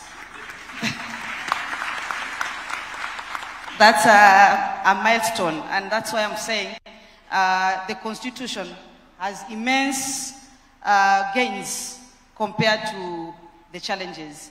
Devolution is one of the gains of the Constitution, and it has brought governance, and it has promoted equity, inclusion, and also local development.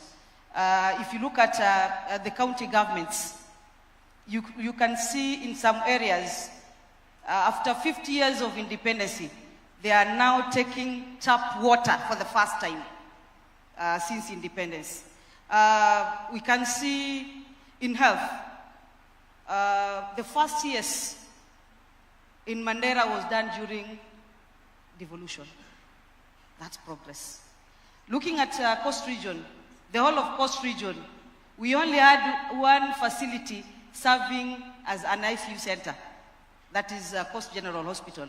But because of devolution, I have an ICU center in Kwale. We have renal units. I have an oncology center. So devolution has brought a lot of change. It has given people opportunity to participate, to propose what they want. We've given our people the opportunity to decide on what they want the government to do.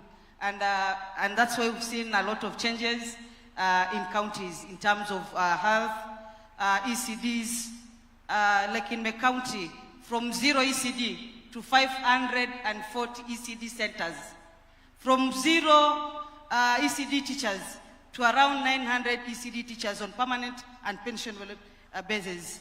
And this is happening all over the country. In terms of economy, the local economy has grown. Looking at my county, we have over 200 women and youth group companies who are doing business with the county government. It never used to happen. It's happening now. So devolution is a real thing which the Constitution brought to the people of Kenya. Asante sana. Now, with good things comes challenges. There are those who view governors and officials of the counties, or let me put it this way, how would you suggest we address the rampant question of misuse of funds at the county level? Okay, thank you. I must say, I don't know what's happened. It's like everybody's looking at the county government, and the money is all over the country. But you look at everybody condemning and criticizing county government when it comes to corruption. I want to call upon Kenyans to go and see what is happening in counties. True, the Auditor General does audits of all our books. So when you talk of corruption, unless the Auditor General does not do her work. But because they do audits, where does the corruption come in?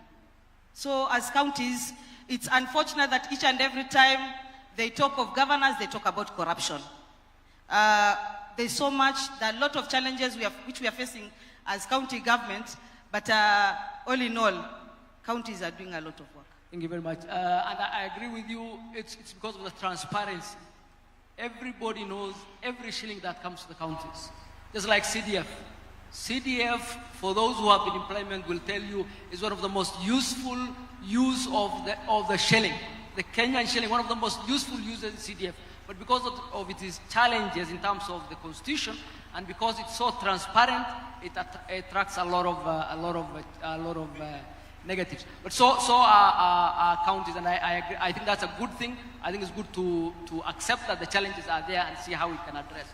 Let me say that our Katiba came with a lot.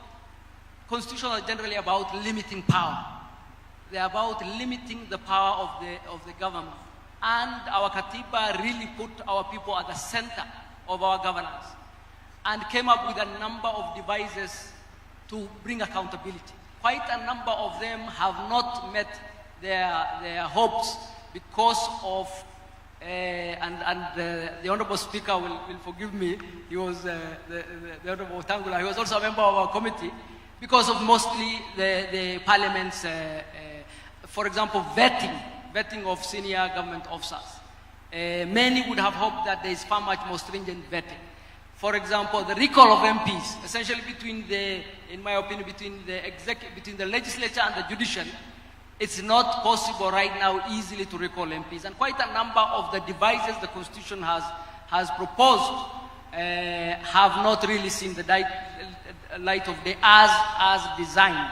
And I think Parliament has those challenges. I believe the counties have the challenges we mentioned. I believe the judiciary has had a lot of criticism in terms of its overstep, in terms of overstepping in political questions like impeachment, in terms of hampering the executive's freedom to work, even when in the reasonable circumstances you could balance the right of one person versus the right of the majority of the people while still giving that party their rights. I think overall our Constitution has delivered beyond measure. Anybody who lives in this region knows the freedoms Kenyans enjoy are absolutely phenomenal. Let me ask you, Professor, as a final question. The largest chapter in our Constitution is the Bill of Rights. You have just been appointed to a new entity that will right many wrongs that have happened recently. Yes. How do you see the challenge that this day and age we have major human rights challenges as a country under our new Katiba? Yeah, thank you very much. First of all, I just want to say that, the performance of democracy and the project of the rule of law are experiments.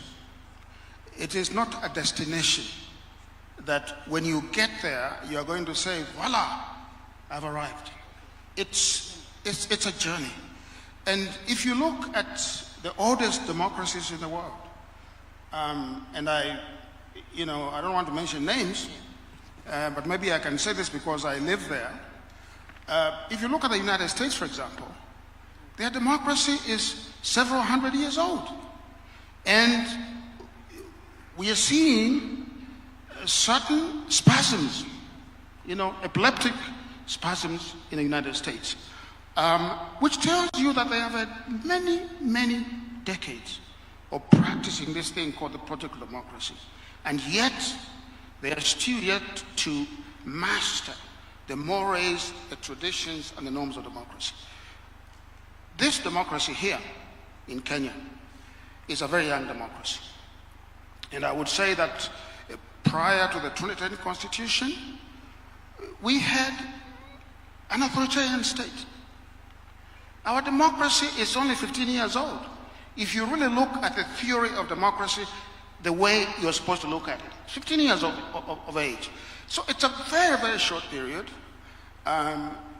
We've made many, many mistakes.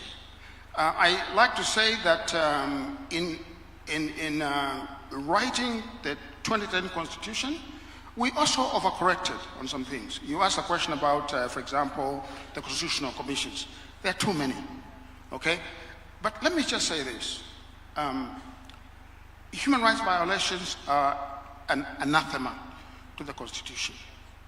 But we know that the performance of the rights of assembly, the rights of speech, and so on, it's a difficult journey.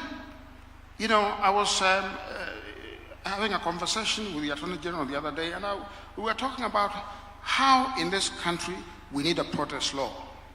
a protest law that defines what happens when citizens rightfully exercise their right to assemble, so that some of the things that have happened do not happen. I want to say to the President that, Mr. President, you've been very bold. What you've done in appointing my panel of experts is unprecedented, it's historic, and it's really not happened on this continent. If you go back and you look at the South African Truth Commission, okay, with all due respect to my friend, the late Archbishop Desmond Tutu, not much happened there. People would go before the commission, they would tell their stories, there would be a few tears, and they would be given a Kleenex napkin to go and wipe their tears, and they'll be sent away. What we are doing here with the action by the President, we are doing the first limb of giving justice to the victims. Thank you. Thank you very much. Could we clap for everybody? Let me just finish, because I think it's important for me to say this, because there have been some questions. That is the first limb of justice. Compensation is an aspect of justice. We are not saying that we will not go further and make recommendations. For example, how do you reform our security and police and law enforcement to make sure that they understand what their role is? We will get there as a country, but this is an important action. It answers the questions in the Bill of Rights, and it answers those questions in a very good way, and we look forward to a very fruitful process in this panel that the President has appointed. Thank you so much. Prof, we have a lot of hope in that process, and we have a lot of confidence in you and your team. I know you have gotten a bit of criticism on those issues, but hang in there, and we thank the President for setting up that team in actual fact. It really will go, in my opinion, a long way in healing the country as we move forward.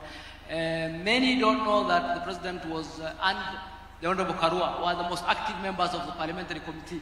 If you look at the Hansard, the number of people who proposed or seconded, there is no doubt who will come top and second in that list. The President took a lot of energy when we were doing the Katiba, and we thank him for this function.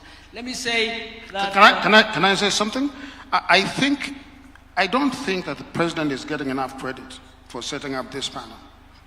And I want to hear a round of applause for the President.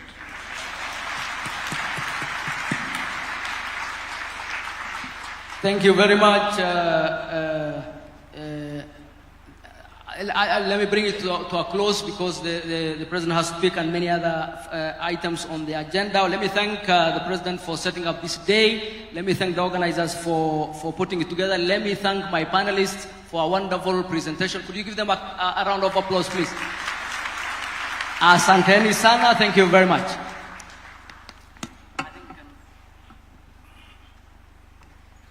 Another hearty round of applause for the panelists. Thank you very much for that. And we'll just have a slight transition, Your Excellency, as I will now invite, after the song that we're going to sing, Honorable Dorcas Odor, who's going to facilitate the next session. But for now, I'd like us to maybe even just stand up and stretch a little bit as we sing a song that is going to be led by the State House Choir. It's a song that is familiar to many of us and will bring nostalgia in terms of remembering where Kenya has come from. The name of the song is Heko Jamhuri. Jamhuri.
sasa tunao uhuru kweli wa Kenya, wajitawala wananchi wafurahia.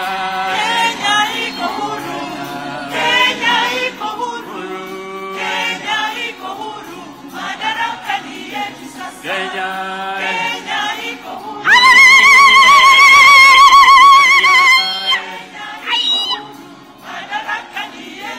Serikali yetu imbioni, tunaendelea mbele.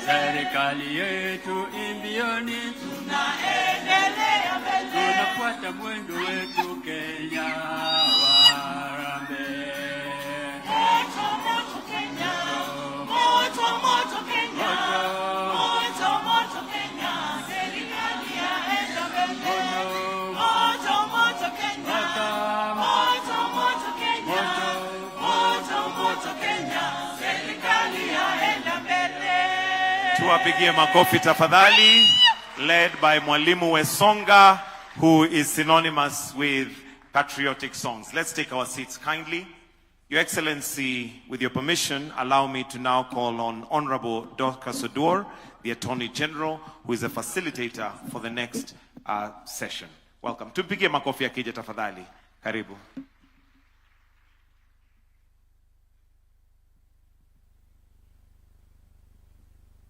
Your Excellency, Dr. William Ruto, CGH, President of the Republic of Kenya. Your Excellency, Professor Kithure Kindiki, EGH, Deputy President of the Republic of Kenya.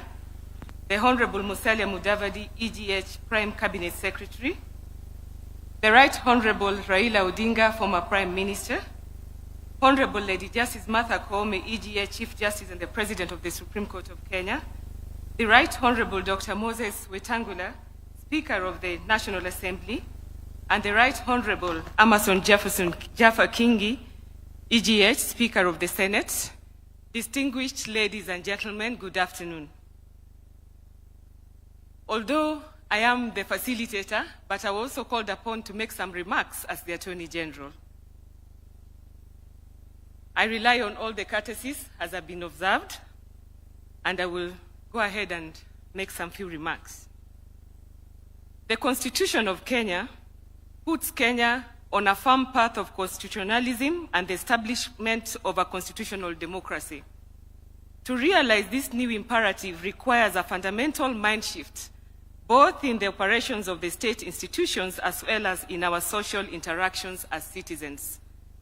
The full promise of the Constitution will only be realized if each of the three organs of state, as well as all the independent commissions and offices, embrace the constitutional spirit of public service, public accountability, respect for human rights, and independence. They must remain robustly independent, but constructively interdependent.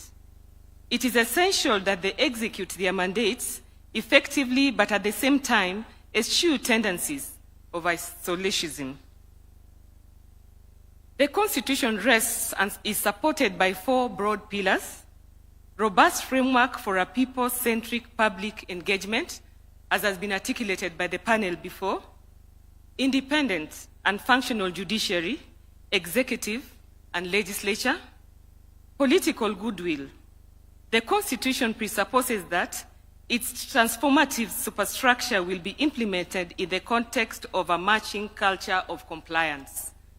So when we speak about political goodwill, it is the will of everybody who is holding leadership position. Every time we speak about political goodwill, we look at the president at the top. But all of us who are leaders are called upon to support the implementation of the Constitution. The fourth one is public vigilance. When people go to court and fault the government, it raises eyebrows. However, we think that is a very good thing because that is the only time that the Attorney General and the petitioner are together. The principles are the same. Then why do we sometimes object to those applications or petitions? It is because we believe in the same principle, but the facts that support the principle could be different. So all of us support independence and accountability. The institutions represented that will speak this afternoon must carry the burden of delivering services to the people of this great republic, even as they bathe in the high-minded ideas of independence, separation of powers, checks and balances that are so well elucidated in our progressive constitution. These are not concepts introduced to invite division or supremacy battles between manning organs and institutions of the state. Rather, they are grand ideas necessary for the proper functioning of a modern democratic state such as ours. The success of Kenya will ultimately be measured by the success and health of our constitution and our demonstrable respect for the totality of what it stands for, what it promises, and what it delivers. In my view, it is the realization of the Bill of Rights in its full gamut, social, economic, political, and cultural elements that provides the ultimate touchstone. As the chief legal advisor to government, the Constitution provides the bedrock against which we discharge our mandate. It is our North Star. When we provide advice to all organs of government, our focus is on promoting fidelity to the Constitution and practice of constitutionalism. The arms of government need to recognize that they are cogs in the same wheel. The successful implementation of the Constitution requires a cooperative and collaborative approach to governance, one that seeks to respect the architecture of the Constitution and the sovereignty of the people. The Attorney General's office will continue to be the defender of the rule of law, a faithful dispenser of legal advice and protection of the public interest in all its work, whether it is court representation, review of legal documents, legal aid, legislative proposal development, or legal advice. As we mark the 15th anniversary of the 2010 Constitution, we celebrate the sacrifices made by Kenyans to get the documents. We recognize the responsibilities bestowed upon the Attorney General in ensuring deepening of constitutional democracy, and we commit to always be guided by the Constitution in supporting the people of Kenya, the executive, the judiciary, and the legislature in our continued quest to implement the social contract faithfully. For all those in the panel today that will speak after me, let us reflect on how best we can enhance collaborative engagements and increased adherence to the constitutional principles and requirements in a manner that promotes harmony and sustainable development. As the Attorney General, I'm honored to steward this reflection segment on Katiba Day Constitution at 15. Today marks not only a celebration, but a moment of honest stock-taking. Our Constitution has anchored democracy, human rights, and the rule of law, and has redefined the relationship between citizen and state. It calls us to integrity in governance, inclusion of all voices, fidelity to public service, and accountability in the exercise of power. At 15, the Constitution challenges us to deepen its promise, to guard against complacency, and to remember that each institution is only as strong as the trust it inspires. This is why we pause today to hear directly from the custodians of our constitutional order how far we have come, what lessons we must heed, and where we must go. In my conclusion, while reflecting on the theme of this day, which is Katiba at 15 years, our covenant, our promise, our future, I would then pose the following questions to Kenyans to have a deeper, sincere, and honest reflection. I'm a human being, I could be wrong. And no human being is beyond repair. The first question, is devolution working as was envisaged by the framers of our Constitution? The second question, why is there more wastage of public resources at the county level as observed by the Auditor General in the various reports, yet there are more accountability mechanisms, checks and balances institutions established at both national and county level? The third question, why would we allow the electoral cycle after every 5 years to be the determinant of the calls for constitutional reforms? The fourth question, is it then time for us to audit, review and evaluate the Constitution to see whether it is working or not working as intended by the framers of our Constitution? Somebody might ask, What is the Attorney General doing to realize the aspirations of the people and the provisions of the Constitution? We have 4 major interventions as the Office of the Attorney General, and in our pursuit of the full realization of constitutional gains, the Office of the Attorney General has initiated a series of interventions designed to bring the Constitution closer to the daily lives of the people. When I was being sworn in, His Excellency the President challenged me about access to justice, decentralization. Access to justice is in the Constitution, but it is not self-implementing. It has to be invoked. How do the people invoke it if there are no equality of arms? So the Office of the Attorney General is operationalizing legal aid and public defender, which is already housed at the Department of Justice. And on the 1st of November, Your Excellency, the Office of the Attorney General will operationalize legal aid in all the 47 counties, with the 2 state attorneys giving legal aid to indigent at the county level. We have already employed 90 state counsel. They have gone through Kenya School of Government. Graciously, the Chief Justice is interning them for 2 months. We will pilot children in conflict with the law. That is criminal because of their liberty, probate and administration, and land cases. If we do well, we will justify, enhance budgetary allocation so that we can broaden the subject matter and enhance the capacity of the OAG. Secondly, when I took office, we were in 13 counties. I'm happy to report, as required under the Constitution, that each government organ must be in every county level. We are now at 33 counties, and by the end of this year, we hope to be in all the 47 counties. To enhance constitutionalism, to sensitize the public, and as part of legal aid education and information, the Office of the Attorney General in a month's time will unveil Human Rights and Rule of Law Training Chamber on 8th floor, where we hope to sensitize and educate all of us on our human rights, on our rule of law responsibilities and rights under the Constitution. An informed citizen of the law will be a better citizen and a law-abiding citizen. The 4th intervention is digitization for purposes of transparency and accountability. The Office of the Attorney General is fully digitizing all the public-facing departments. His Excellency the President challenged all cabinet secretaries, and we were asked, how do you carry the people with you?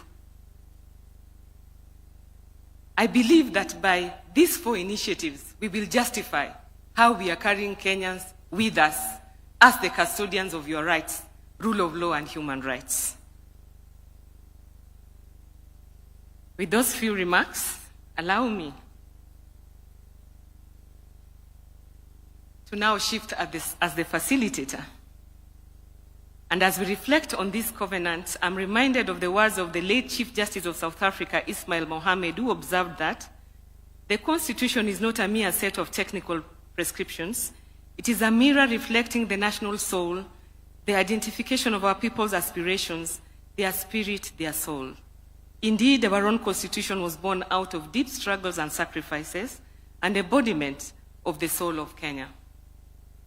It is fitting that we begin with the collective guardians of oversight and independence, and now invite Mr. Gashom Otachi, EBS, Chair of the Forum of the Constitutional Commissions and Independent Offices, and Chairperson of the National Land Commission, to deliver his remarks.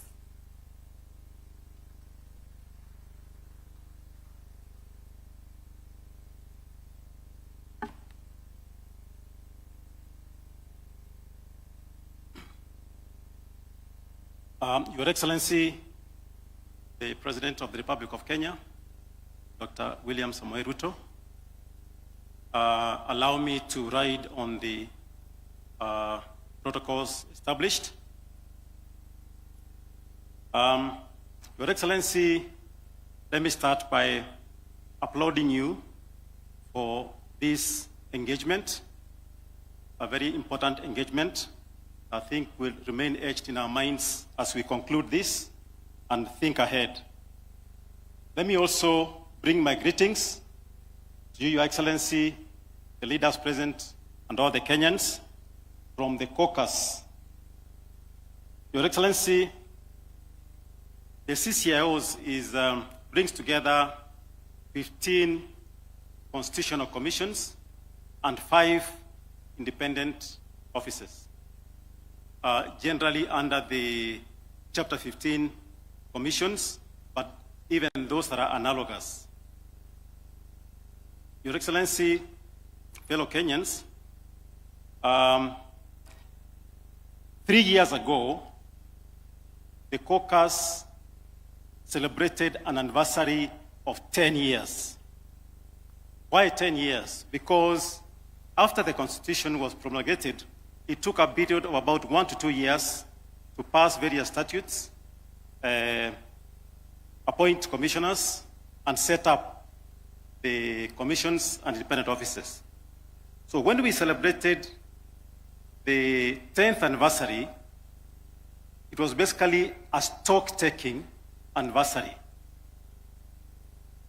And last year, thanks to the support and facilitation by Your Excellency, again, we held a retreat in Naivasha of all the chairs and the holders of independent offices, as well as the commissioners, where again we reflected on the journey.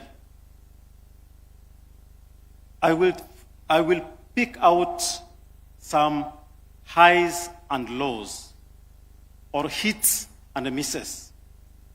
Just examples, because there are many.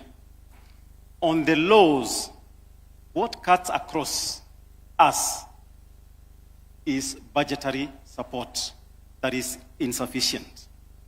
And that has been the case over the years. Resources. And that is a cry across the CCIOs. I say that generally because each of the independent commissions has its unique challenges. But that is a common factor. But I'm happy to report that in the recent past, we have seen from Your Excellency support in terms of growing budgets. I can personally speak of that about my commission and others that I have spoken to.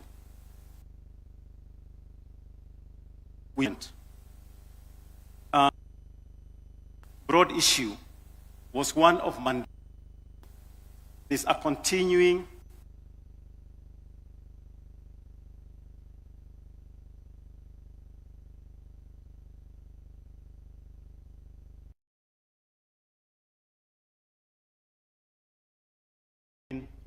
TSC and Minister of Education, myself and Waziri Alice.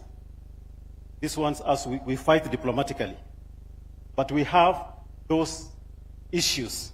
And I'm saying that in a general sense because they are not necessarily individual battles. It's a question of trying to understand, according to the law, where your mandate starts and ends. And at times it has to do with the legislation.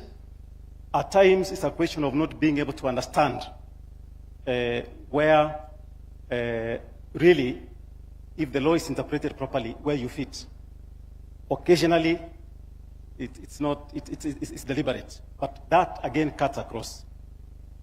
So I was just speaking on 2 aspects of what you consider the laws.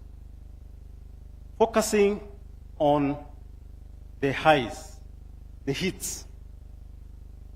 I would want to go back to the sermon that we had at the beginning and about the summit and how it is you can be climbing up, you have reached some summit, but sometimes you don't actually realize that you have reached some summit and you have made progress. I'll just pick 2 examples, speaking to all Kenyans. The IBC, under the new constitution, has conducted 3 elections. Very, very contentious, particularly at the top. But elections from the very top to all the way to MCAs.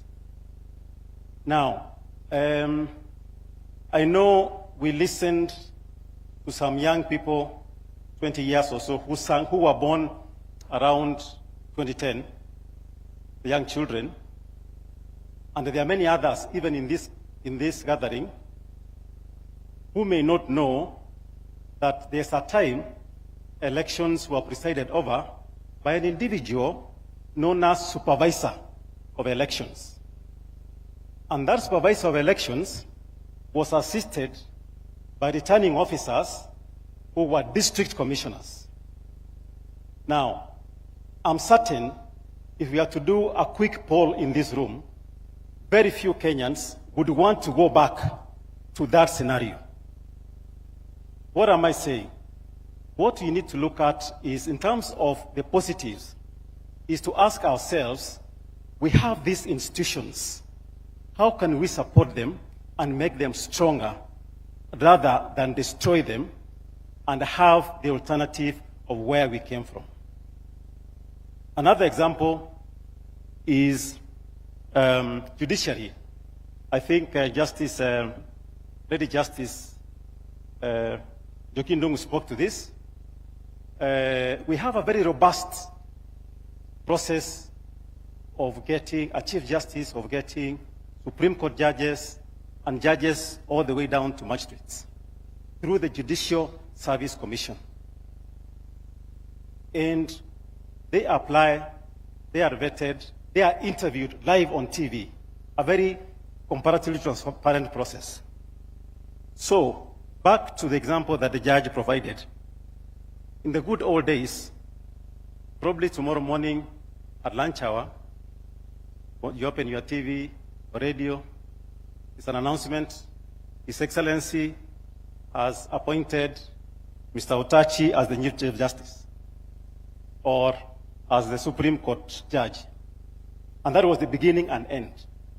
Now, what we have been used to now, would we want to go back? Would we want to roll back those gains? So, I'm just picking on examples of what we, as we are taking stock, we are trying to appreciate.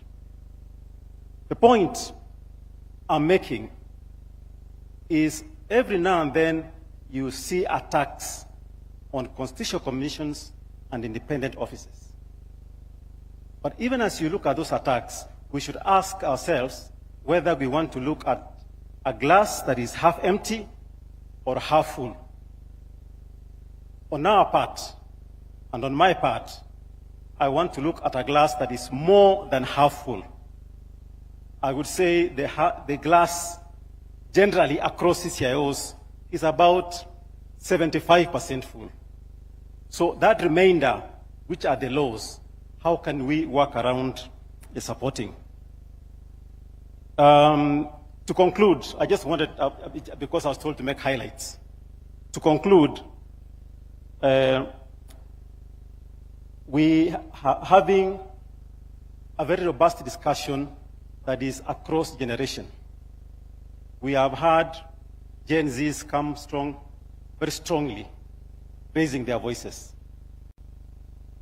I would urge those who are involved in appointment of commissioners, holders of independent offices, consider the Gen Zs. Let us have a mix.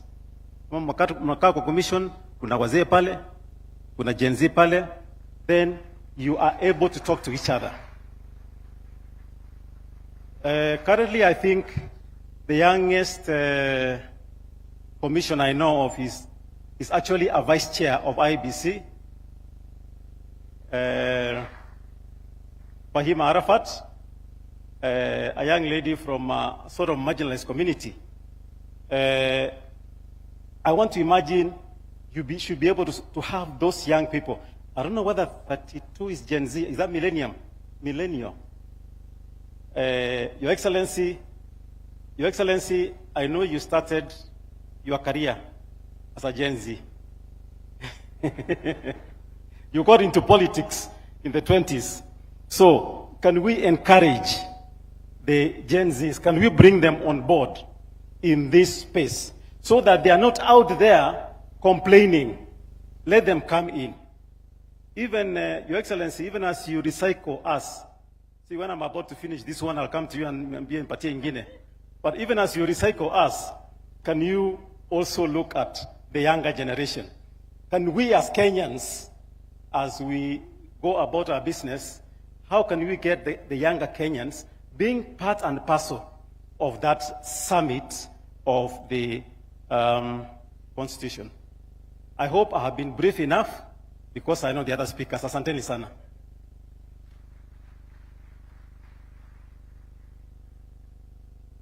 That is a very nice call, but my experience at the Office of the Attorney General, we are trying to embrace Gen Zs, Your Excellency. We have to change all the rules of public service, almost 90%, for them to fit into our public service. One of them is flexi working hours. So that is food for thought. At the heart of the 2010 Constitution is devolution.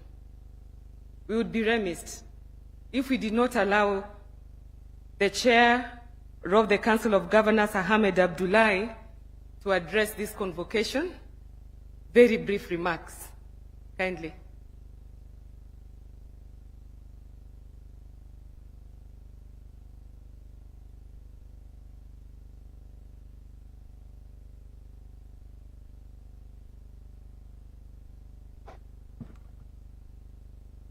Your Excellency, Dr. William Samoei Ruto, President of the Republic of Kenya and Commander-in-Chief of the Defense Forces, Your Excellency, the Deputy President, Professor Kithure Kindiki, Your Excellency, the former Prime Minister and my party leader, Raila Odinga, Your Excellency, the Prime Cabinet Secretary, Speakers of the two Houses, Excellency Governors, the Honorable Lady Justice Mother Kome, Chief Justice, all protocols observed. Excellencies, ladies and gentlemen, what a defining moment this is, celebrating 15 years after ushering in a new constitutional dispensation. On 27th of October 2010, at a time like now, a big crowd gathered at Uhuru Park, filled with hope that a new dawn had come. They cheered and danced, broke into jubilation as the then president, the late Honorable Mwai Kibaki, appended his signature to a new constitution in a historic gesture. He lifted it up and paraded it to a joyful crowd. And so the journey began, a journey of hope, a journey of reforms, policy, legal, institutional, and administrative, a governance shift from a centralized to a devolved system, from one house to a bicameral parliament, a progressive chapter, the Bills of Rights, entrenching political, civil, cultural, and socio-economic rights, a constitution that decrees us all on transparency, accountability, participation of the people, decision-making, inclusiveness, equality, and national unity. Excellencies, ladies and gentlemen,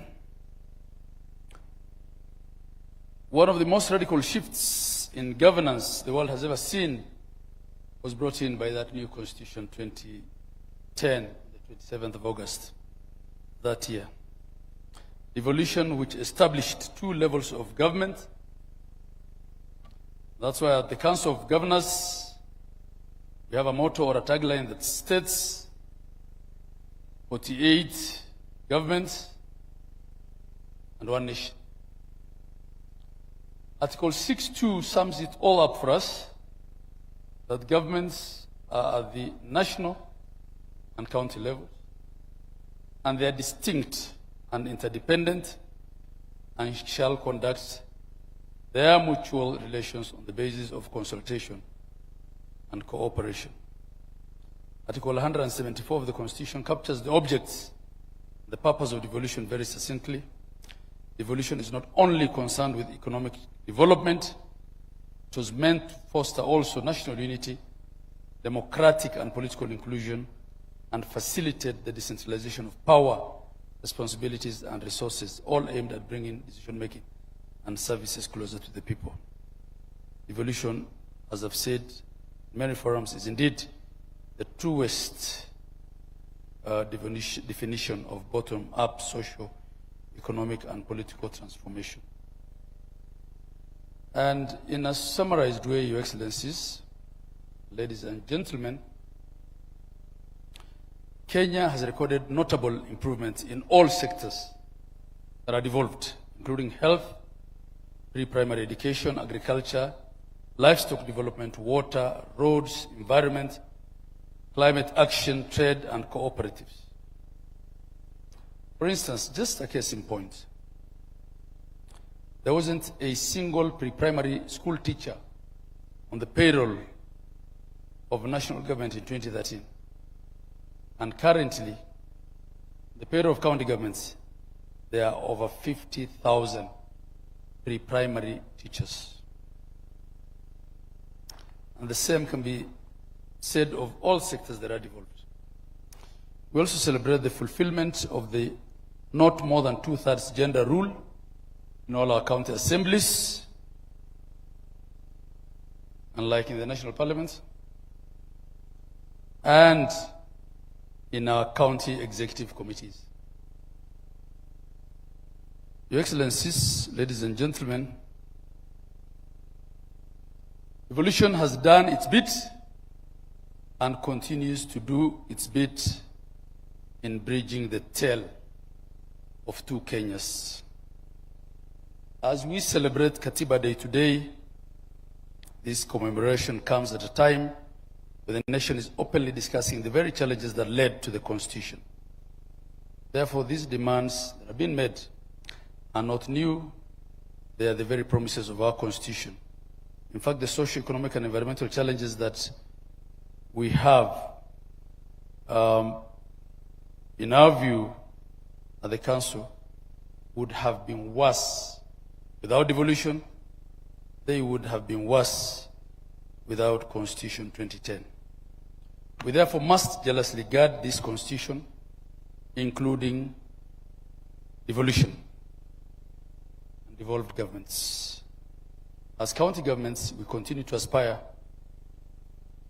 and to promise the nation that we will do our best to attain the highest standards of effectiveness. Your Excellency, in a summarized way, from the perspective of the county governments, through the COGA, yes, devolution has done a lot. Yes, it has challenges. It's confronted by a number of challenges, including but not limited to administrative clawbacks,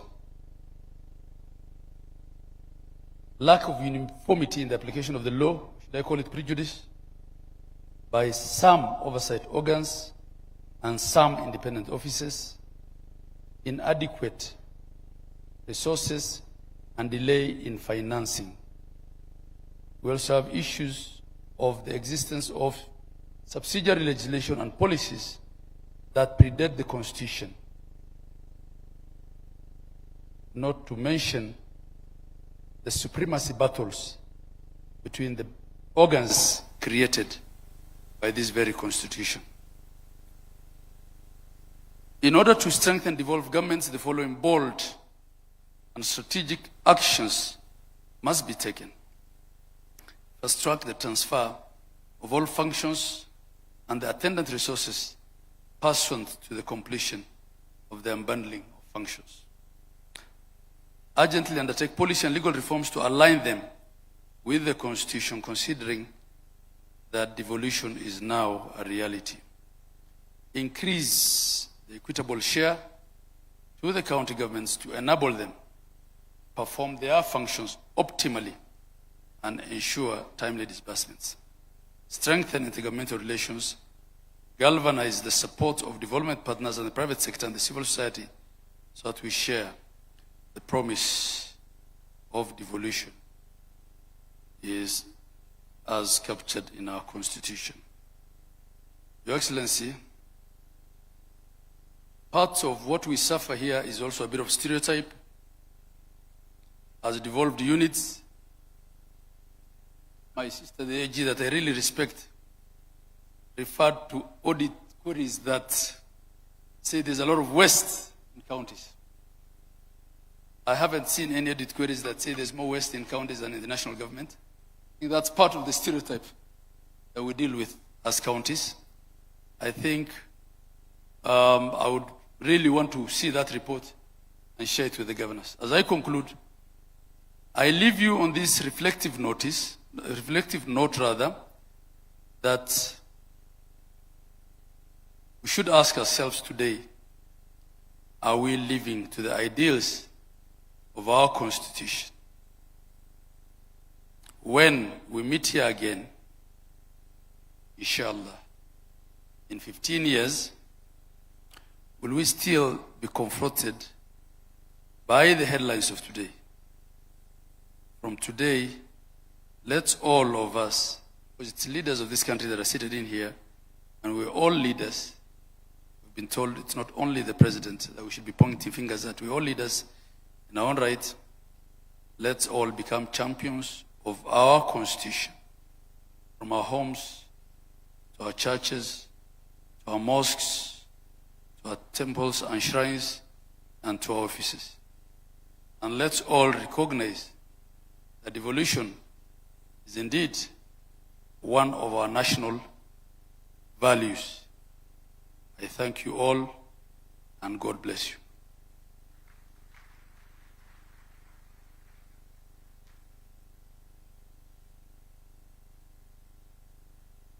We turn to the branch that gives our covenant its daily meaning through fair, impartial, and timely justice. The judiciary is the sentinel of the rule of law, protecting rights, resolving disputes, and ensuring that public power remains bounded by the Constitution and accountable to the people. Since 2010, an approximated total of 5,533 constitutional petitions and 3,595 judicial review applications have been filed against various government agencies. As Lord Denning once reminded us, a constitution is not to be interpreted like a last will and a testament, but as a living framework of government. In speaking to our reality, the Constitution must be applied with fidelity, but also with pragmatic adaptation to new social and political dynamics. As the Attorney General, I affirm the executive's respect for judicial independence and our shared duty to make justice accessible, efficient, and trusted. When courts are strong, rights are real. When jurisprudence is principled, our institutions are steadied. And when remedies are effective, the promise of the Constitution becomes the practice of governance. It is now my honor to invite my lady, Justice Martha Koome, EGH, Chief Justice and the President of the Supreme Court of Kenya, to deliver her remarks.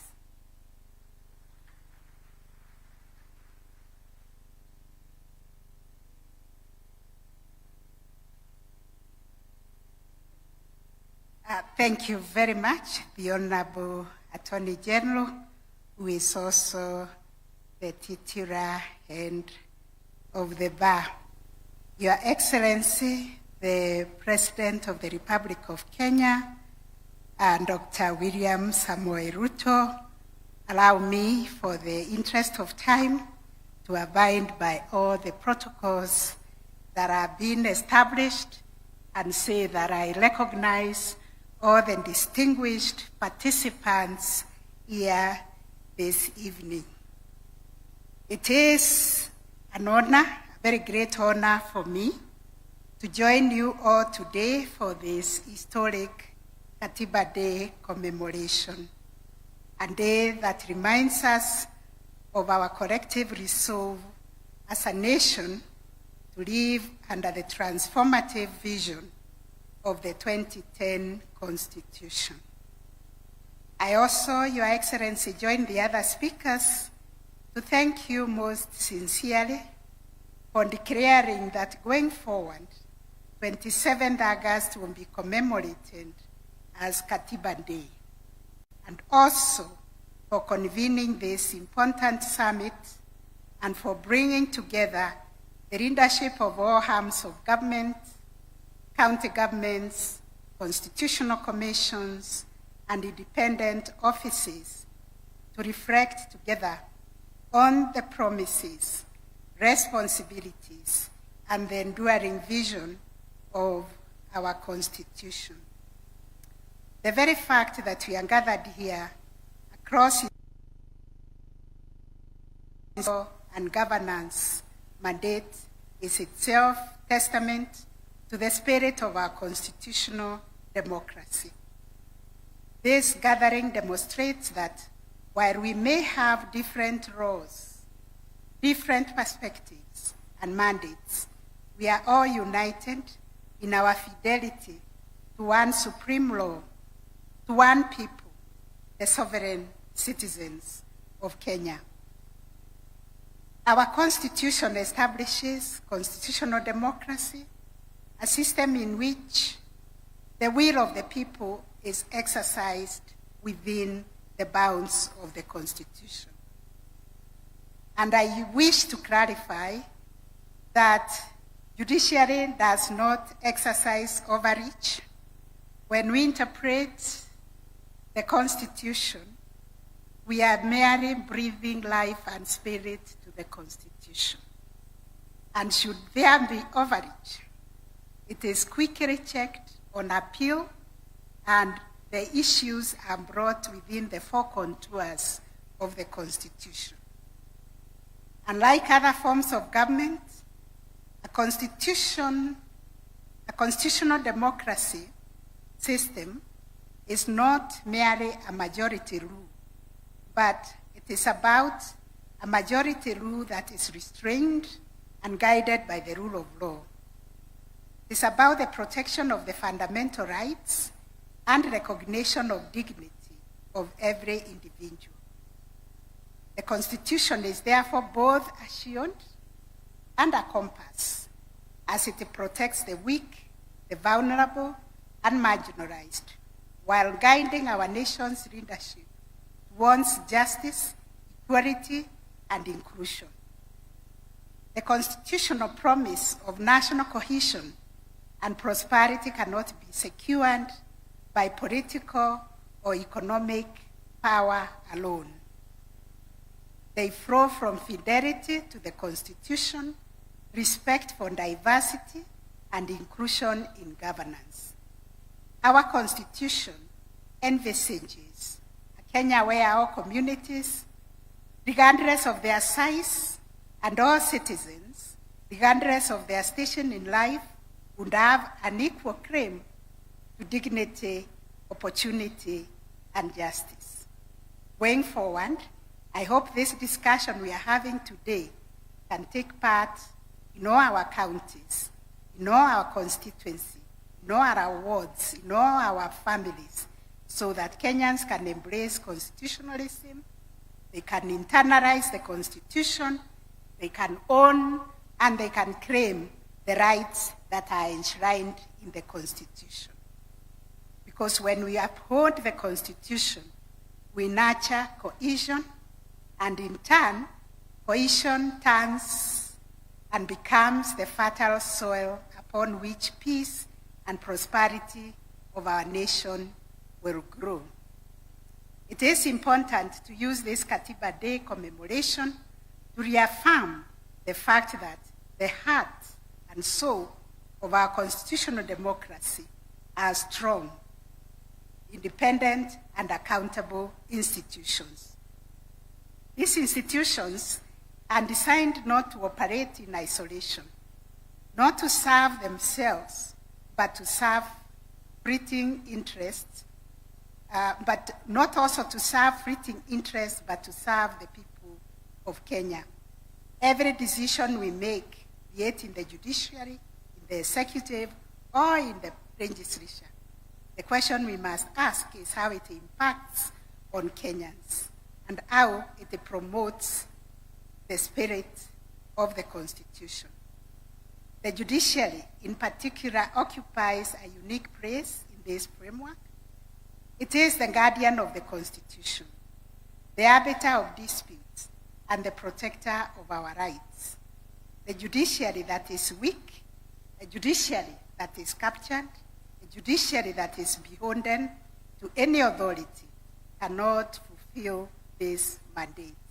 One article of the Constitution that I celebrate every day is Article 160 that proclaims this independence and directs that judiciary or judicial decisions cannot be influenced by anybody or any authority. Therefore, an independent and well-resourced judiciary is not a privilege of judges. It is a right of every Kenyan and a safeguard for our democracy.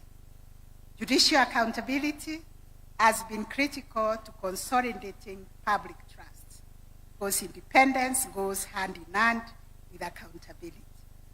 And to enhance public trust and confidence in the judiciary, we, in January, established the court integrity committees in every court stations, bringing together stakeholders to identify and address corruption and unethical conduct.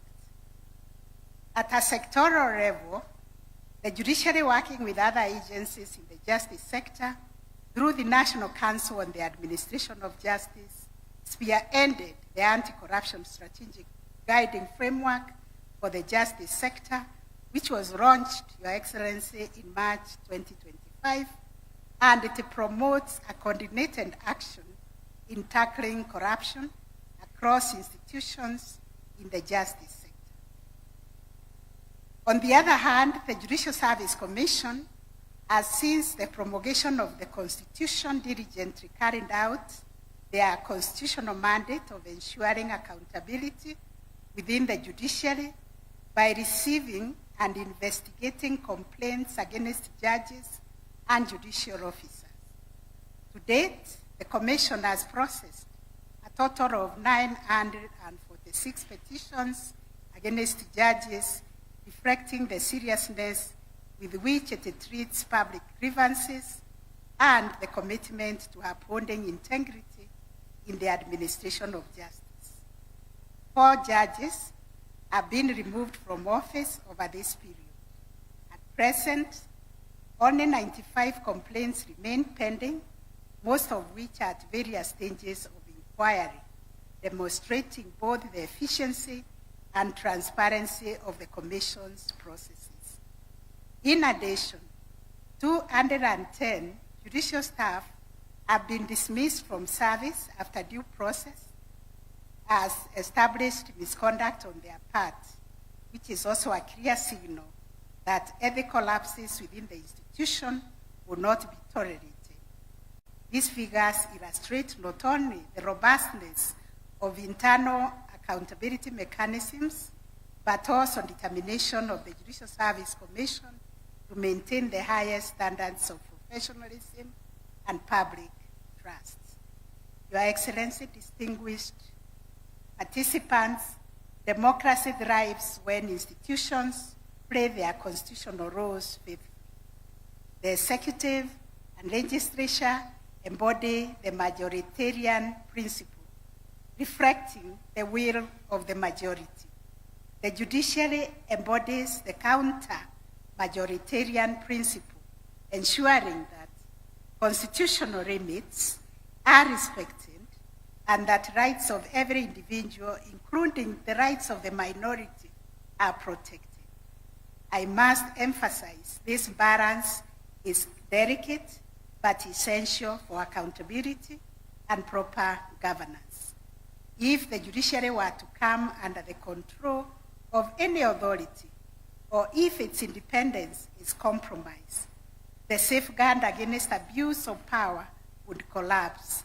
That is why the judiciary's independence is not negotiable. It is the very backbone of our constitutional democracy. The drafters of our constitution envisaged a government of separate but independent institutions.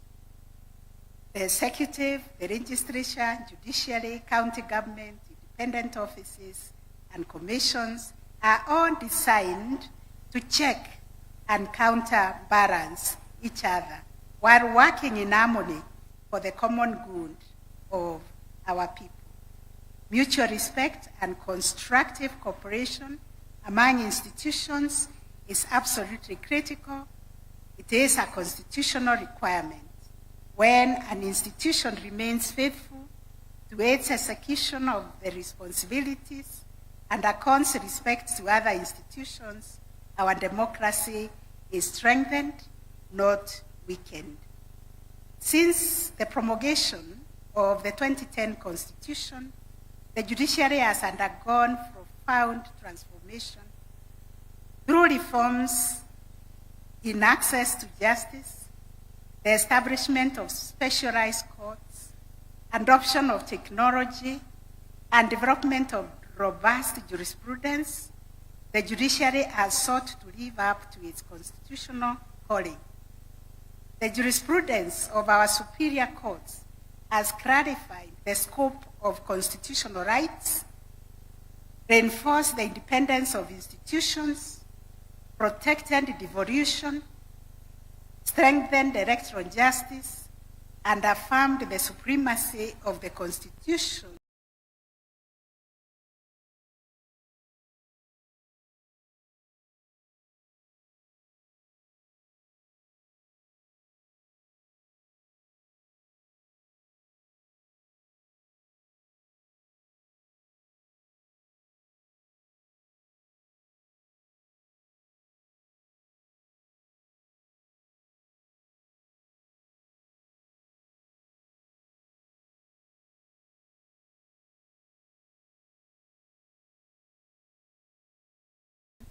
Over all persons and authorities. Current executing, it is a promise, and this promise needs to be nurtured. It is a promise that can only be realized when leaders and institutions alike embrace it as our collective covenant. Today, as we stand together, we affirm before the people of Kenya that we remain bound together by our Constitution. Let this unity not be symbolic gathering, but a commitment to constitutionalism, justice, accountability, and service to our people. Your Excellency, distinguished leaders, may this Katiba Day inspire us to recommit ourselves to the transformative vision of the Constitution and to work faithfully with our people on the journey towards justice, peace, and prosperity. Asanteni sana. May God bless you. May God bless Kenya.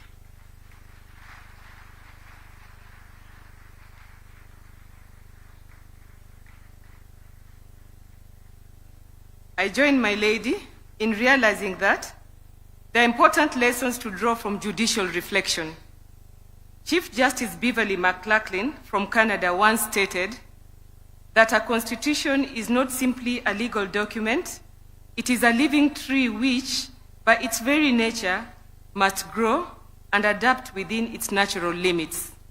Kenya too must allow its constitution to live and breathe, adapting to the realities of today's youth, technology, and global challenges, while holding fast to its foundational principles.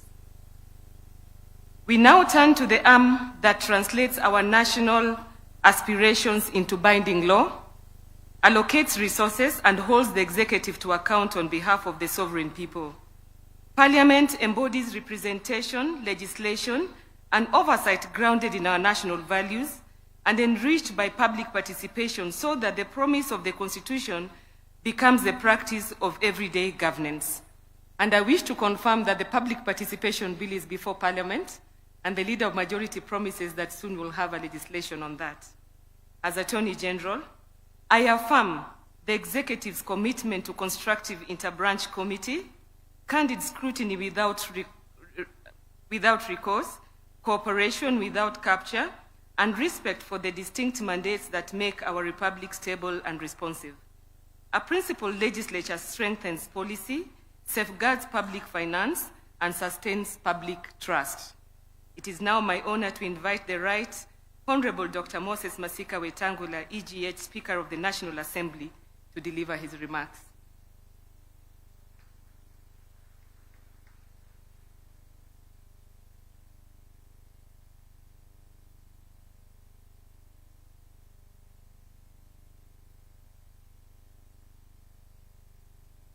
Thank you very much, Attorney General. Your Excellency, our President, our Deputy President, and allow me to ride on the established protocols. Congratulations to Your Excellency for setting aside this Katiba Day for our nation.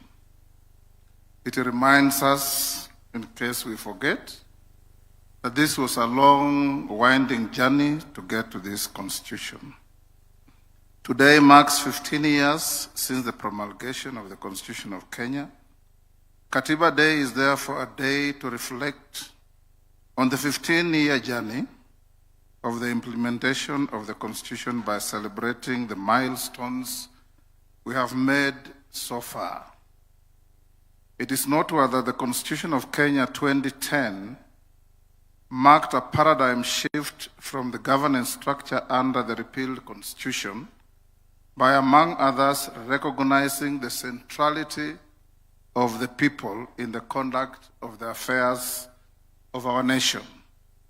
As Parliament, we are conferred with the sacrosanct constitutional functions of legislation, representation, and oversight. Over the last 15 years, Parliament has been at the forefront of ensuring the implementation of the Constitution.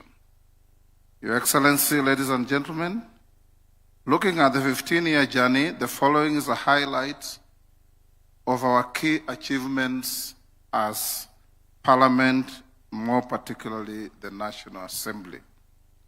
Parliament passed and enacted 63 bills to implement the Constitution as spelled out in the 5th schedule to the Constitution.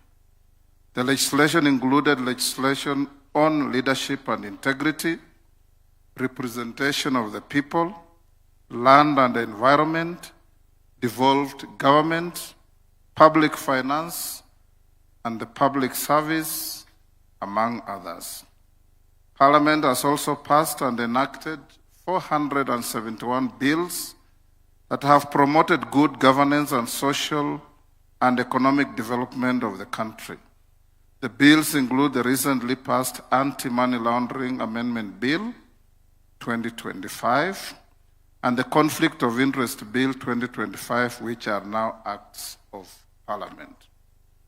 Further, to implement the Bill of Rights under Chapter 4 of the Constitution, Parliament has enacted and passed several pieces of legislation to promote the fundamental human rights, including the right to the highest standard of health and the right to accessible and adequate housing, this being the Social Health Insurance Act and the Affordable Housing Act, respectively, among others. The National Assembly has, over the past 15 years, provided for the financing of the national budget through enactment of 13 appropriation acts. The new Constitution vests the budget process in the National Assembly. Your Excellency, ladies and gentlemen, the National Assembly appropriates resources that are essential for execution of constitutional and statutory mandates of various organs of government. Equally, funds have been appropriated to the NGCDF to fund various key national projects at the constituencies and to NGAV to fund affirmative action initiatives. As part of its mandate, the National Assembly has approved the ratification of 98 treaties and conventions in accordance with Article 26 of the Constitution and the Treaty Making and Ratification Act. This has ensured that the country's commitments to international obligations are informed by national interest. Your Excellency, ladies and gentlemen, Under Article 10 and 118 of the Constitution, Parliament is obligated to ensure public access and participation. In this regard, post-2010 Constitution, Parliament is more open and accessible to the public. For instance, in the last 2 months, we have hosted over 500,000 school children and many other visitors who have had an opportunity to not only appreciate how Parliament works, but also freely interact with their elected representatives within the precincts of Parliament. Parliament continues to facilitate public participation and involvement of the people in its legislative and other business through robust public participation mechanisms, including the use of e-technology, social media platforms, and public hearings at the constituency and county levels. Since the promulgation of the new Constitution, the National Assembly has received and considered 1,233 public petitions in furtherance of the right of every person to petition Parliament in terms of Article 119 of the Constitution. Your Excellency, ladies and gentlemen, the National Assembly has for the last 15 years vetted 199 state officers nominated for appointment to various state offices, including cabinet secretaries, principal secretaries, holders of independent offices and commissions, and diplomatic postings. The National Assembly has processed 3,427 questions and required cabinet secretaries to respond to questions in plenary on various matters of concern to the people of Kenya. In the last 15 years, the National Assembly has initiated and considered 18 impeachment motions, including impeachment motions against cabinet secretaries and holders of independent offices and constitutional commissions accused of violating the Constitution. This has ensured compliance with the guiding principles of leadership and integrity by state officers. Suffice to mention that we also considered a motion for impeachment of a deputy president. As part of oversight, the National Assembly, through its watchdog committees, continues to examine the audited accounts of state organs to ensure the prudent use of public resources by state organs. Further, the Public Debt Committee of the National Assembly oversights the National Treasury to ensure responsible borrowing and compliance with the statutory public debt ceilings, which is an issue of concern to the people of Kenya. Over the period, the National Assembly approved 4 special motions for deployment of KDF in DRC Congo, within the country, and the deployment of the National Police Service to the country of Haiti. Your Excellency, ladies and gentlemen, the National Assembly has passed and enacted several electoral laws in compliance with the general principles of the electoral system, including free and fair elections, which are simple, accurate, verifiable, secure, accountable, and transparent, as provided for under Article 81 of the Constitution. Additionally, the National Assembly has previously facilitated the selection and constitution of the IEBC, including the recent appointment of the chairperson and members of the IEBC. Your Excellency, ladies and gentlemen, Parliament has over the relevant period passed 27 division of revenue bills and count allocation of revenue bills to ensure adequate allocation of national revenue to counties. It is important to note that in the current 2025-26 budget, the equitable share of revenue to counties stands at 21% of all revenue collected by the national government. In real terms, the equitable share of revenue allocated to counties has grown from 190 billion in the financial year 2013-2014 to 415 billion in the financial year 2025-26. This is in addition to the conditional additional allocations, donor funds, and on-source revenue for our counties.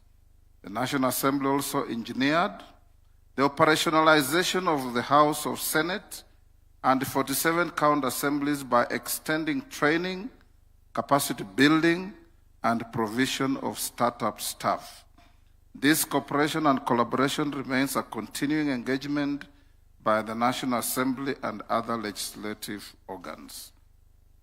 Additionally, Parliament has in the past years played critical roles in promoting constructive dialogue on the issues of national importance.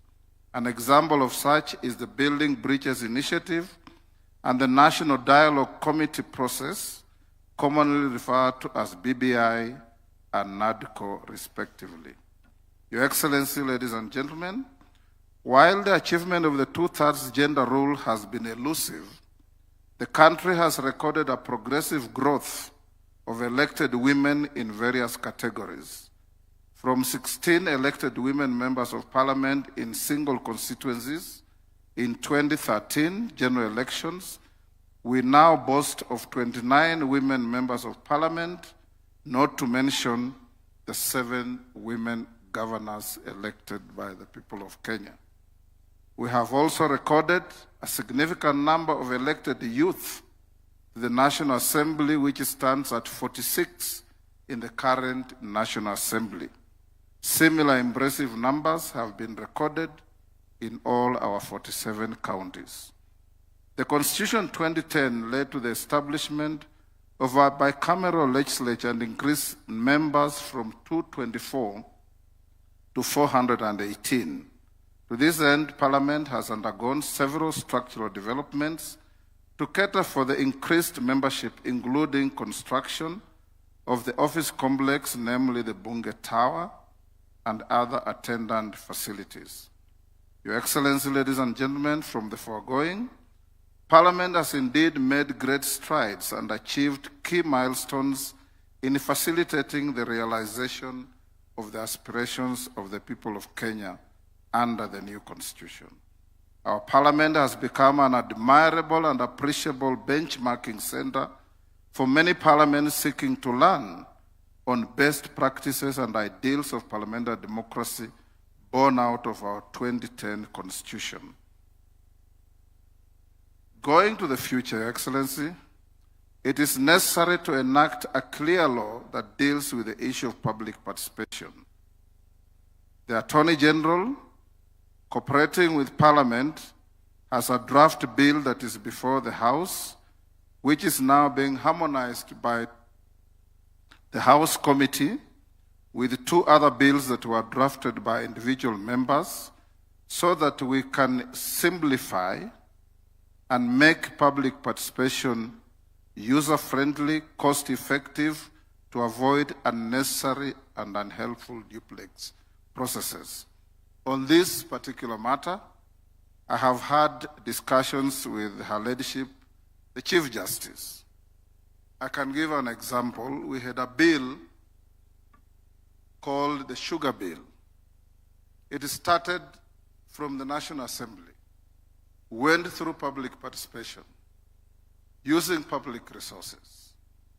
Members of the National Assembly went all around the country to get bills, to get views from members of the public who will consume the product. We finish the bill, pass it on to the Senate. They start again the same round of public participation, going to meet the same people, pick the same views, spend the same resources from the same envelope, and if we don't do that, some Kenyan goes to court and the court say there was not adequate public participation. This is the reason why it is so important that we must have this law passed as quickly as possible, and I promise Kenyans that within the first 1 month of our resume from recess on 23rd September, this bill will be ready for presentation to the President for assent. In conclusion, the Constitution being a living and dynamic document, it is our considered view that it is desirable, and this has been alluded to by Professor Makau, the Attorney General, and somebody else, that we have a continuous, candid conversation on the 2010 Constitution to be able to evaluate what is working, what has worked efficiently, and what is not working or what is excessive in the Constitution. Such exercise would help our country to continue with our journey to achieving a near-perfect Constitution for our country. Ladies and gentlemen, Your Excellency, with those remarks, it is my singular honor and pride on behalf of the Parliamentary Service Commission and the National Assembly to join Your Excellency, leaders present, and compatriots in celebrating this milestone in our constitutional history. You may wonder why my brother, the Speaker of the Senate, is not here. He is sitting in the Senate, presiding over one of the creations of this Constitution, having a process of impeachment of a governor before the House. And this is the beauty of this Constitution, that if you are impeached at the county, you still have an appellate structure at the Senate for your case to be heard. And you still have an appellate structure to go to the courts to challenge whatever we do. This Constitution is wonderful, this Constitution is great, but it will be as great as we adhere to its ideals, to its principles, and its implementation. May God protect our country. May God make us more conscious of our rights, and may God make Kenyans understand and appreciate that we must be each other's keeper in protecting our country. Thank you.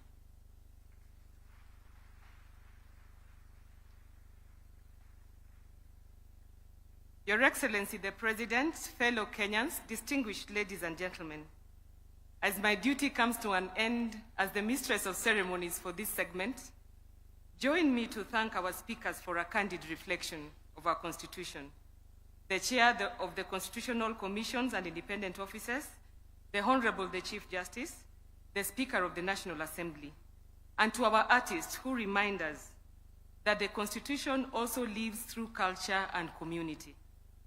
At 15, our Constitution is a living covenant.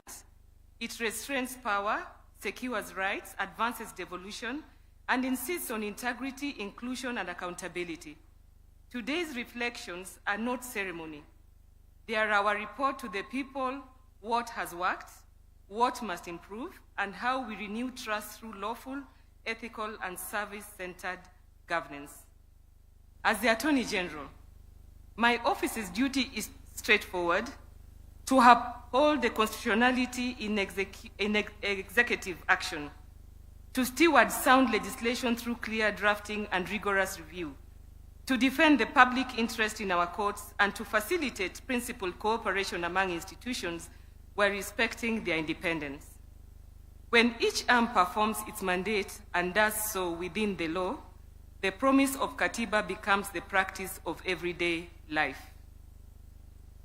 Allow me to echo the words of the former UN Secretary General Kofi Annan: a constitution is only as strong as the will of those who live by it.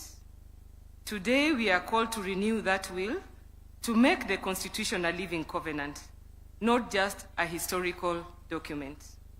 With gratitude for your attentiveness, it is now my honor to invite His Excellency, Dr. Musalia Mudavadi, EGH, Prime Cabinet Secretary, to address us and thereafter introduce His Excellency Professor Kithure Kindiki, EGH, Deputy President of the Republic of Kenya.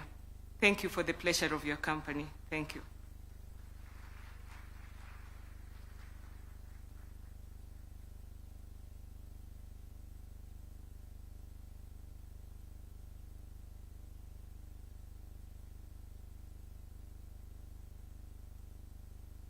Your Excellency, the President of the Republic of Kenya, Dr. William Samoei Ruto, Your Excellency, the Deputy President, Professor Kithure Kindiki, the Honorable Right Right Honorable Raila Odinga, colleagues, cabinet secretaries, distinguished guests, ladies and gentlemen.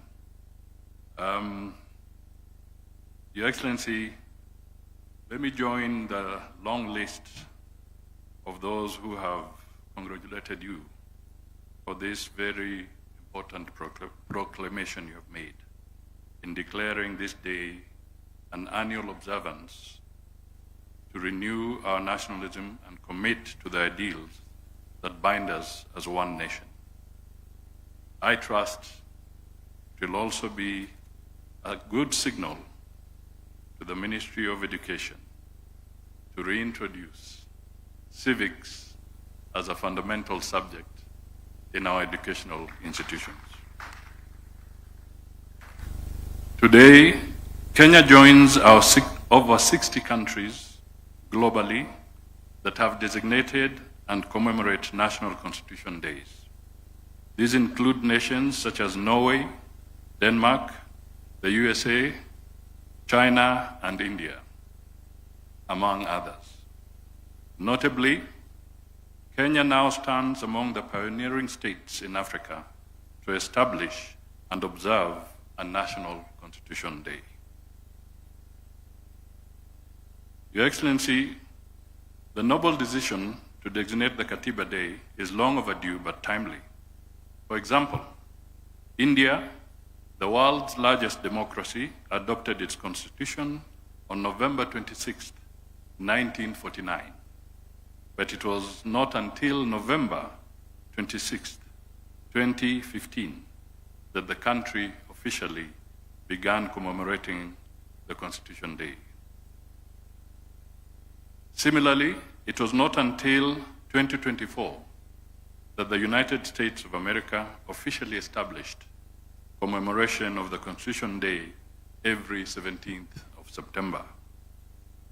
Personally, it was a privilege to oversee the early implementation of devolution when I served in the Grand Coalition government as Deputy Prime Minister and Minister for Local Government. I oversaw the development of the sessional paper on devolved government under the Constitution of Kenya 2010.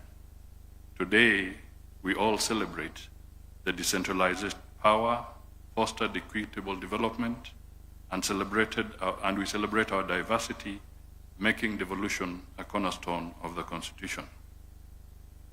Fellow Kenyans, let us cast our minds back to the harrowing days of 2007 and 2008 post-election violence. It was a stark reminder that without strong institutions, chaos reigned. In the midst of that turmoil, hope flickered through the Serena talks mediated by the late Kofi Annan, former UN Secretary General, His Excellency Benjamin Mkapa, Madame Gracia Machel, under the auspices of the panel of eminent African personalities. I was honored and privileged to be with you, Your Excellency, William Ruto, the Honorable Moses Wetangula, the Honorable Martha Karua, the Honorable James Orengo, the Honorable Professor Samson Ongeri, the Honorable Dr. Sally Kosgei, and the late Honorable Mutula Kalonzo as the negotiators in the Annan-led Serena talks, which came up with the National Accord. From those talks emerged critical reports reviewing the electoral system through the Kriegler report and the Waki reports to handle post-election violence. Your Excellency, according to the tracking of our State Department for Parliamentary Affairs, the tenacity of the 2010 Constitution to withstand pressure and not even crack at the height of intense pounding is a true reflection of the Kenyan indomitable spirit. The 1963 Constitution was amended 30 times. That means roughly once every 2 years, including the infamous Section 2A. On the other hand, the 2010 Constitution has had 14 constitutional amendment attempts. Mark my word here, attempts. Vide parliamentary initiatives, those were 10, and 4 via popular initiatives, the popular initiative route. Of course, the majority of the parliamentary attempts were to solve the issue of realizing the 2/3 gender rule in Parliament.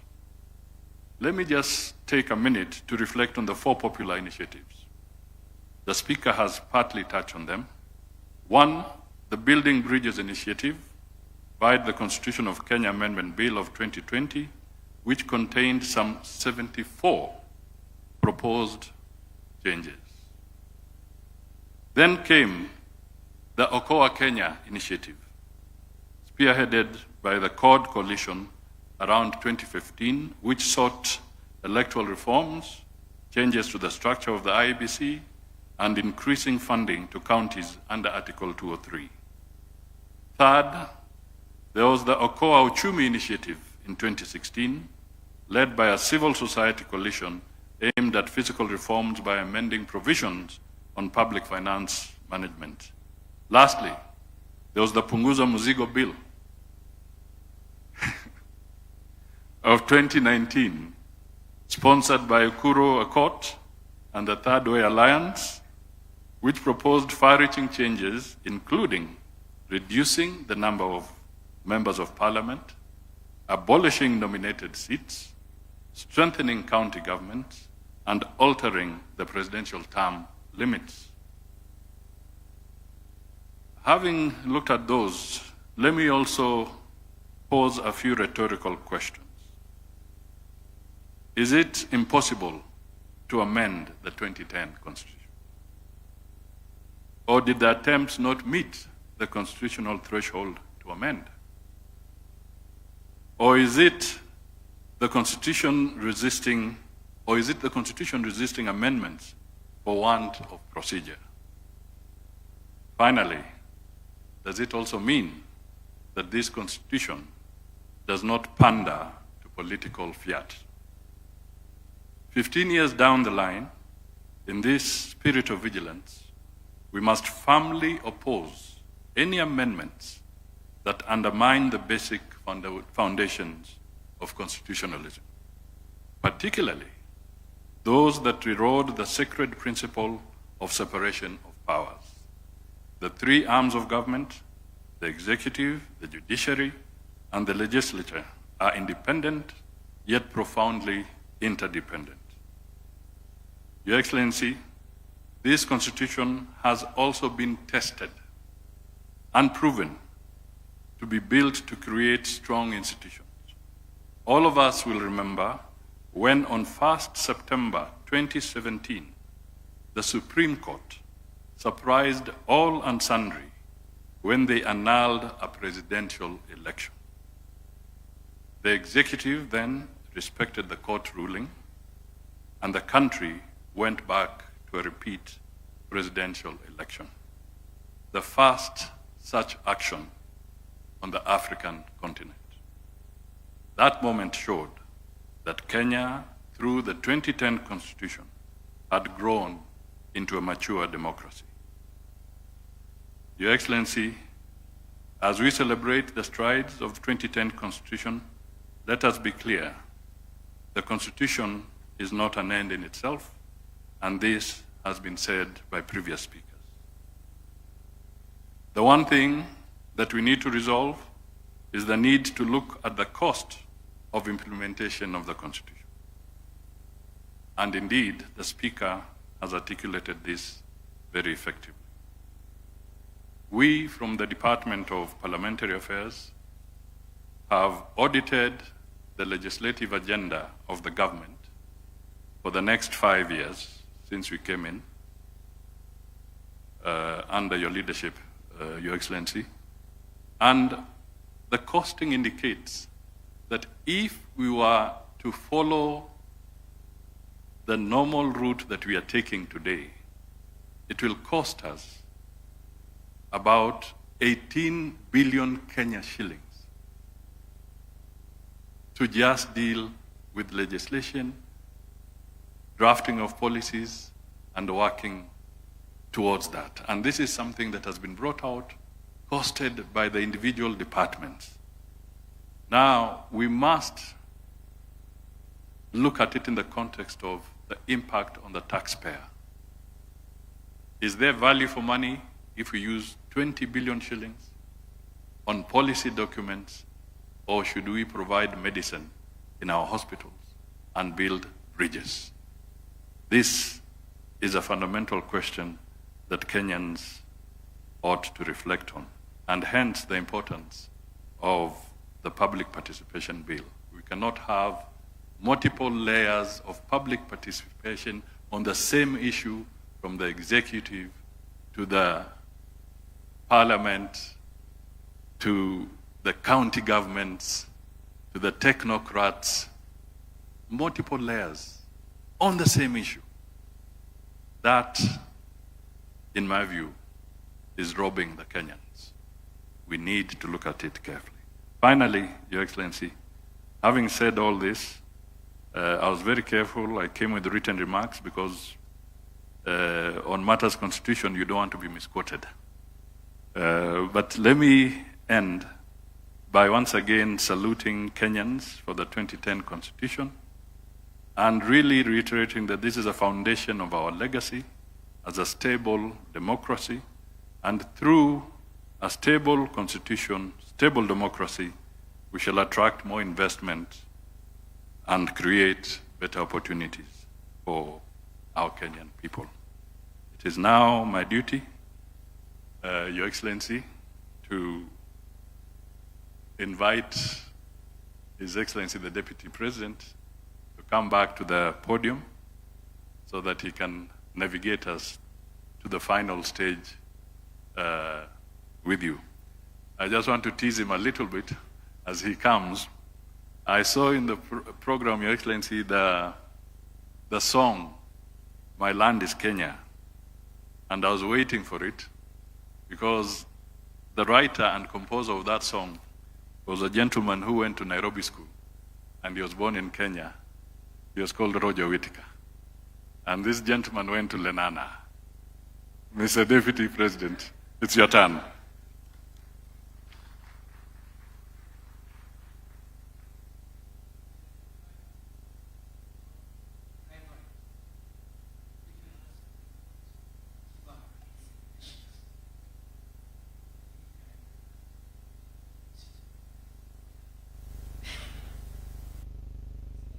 Oh, your speech. We have in our midst a statesman, an elder statesman, Prime Minister Raila Odinga, who has done a lot for this country. It's only fair that we recognize him and ask him to say jambo. Karibu, Prime Minister, Your Excellency.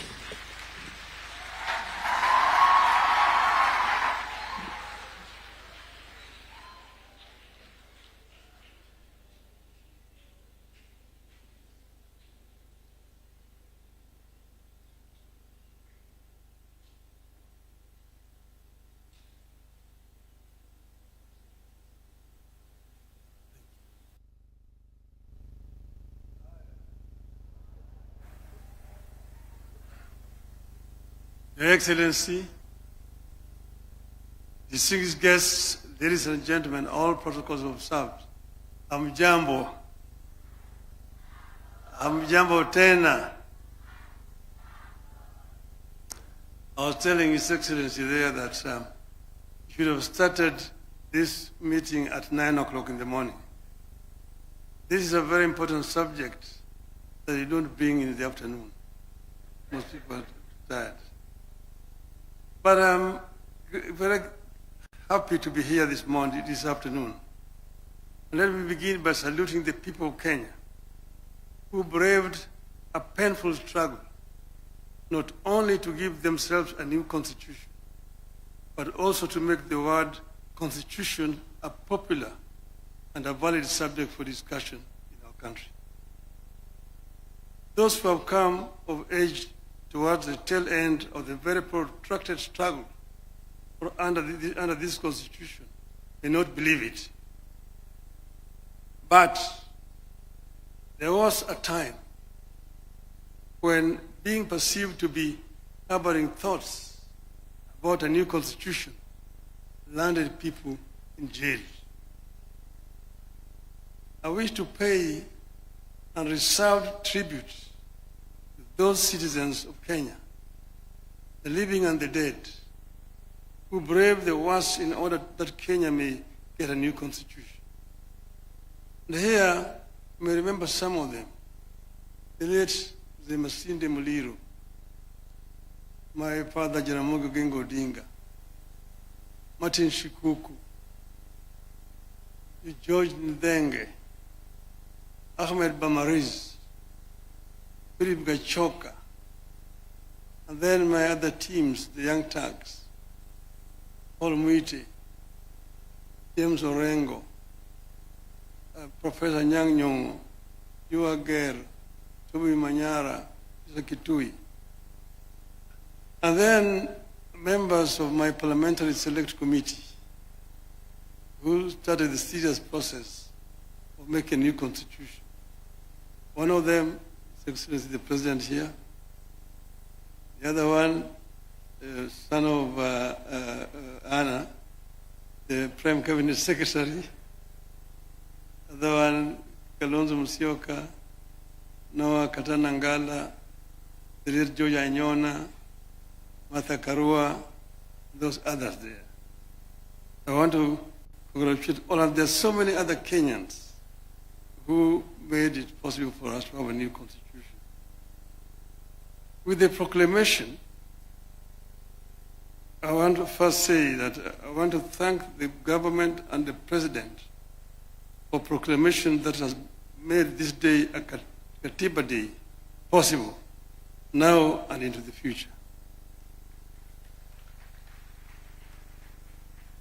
With the proclamation, you have transitioned from fearing to celebrating a constitution. It is my belief that this annual Constitution Day will be an avenue for a robust take on our constitution, what works and what is failing. That was never allowed in the past. I want to encourage Kenyans to engage with this new development now and into the future in the interest of our nation. I'm being very deliberate here in my reference to the nation. It is my firm belief that whatever dreams we choose to pursue, either individually or collectively, we need to have a country first. We must preserve the territory known as the Republic of Kenya first.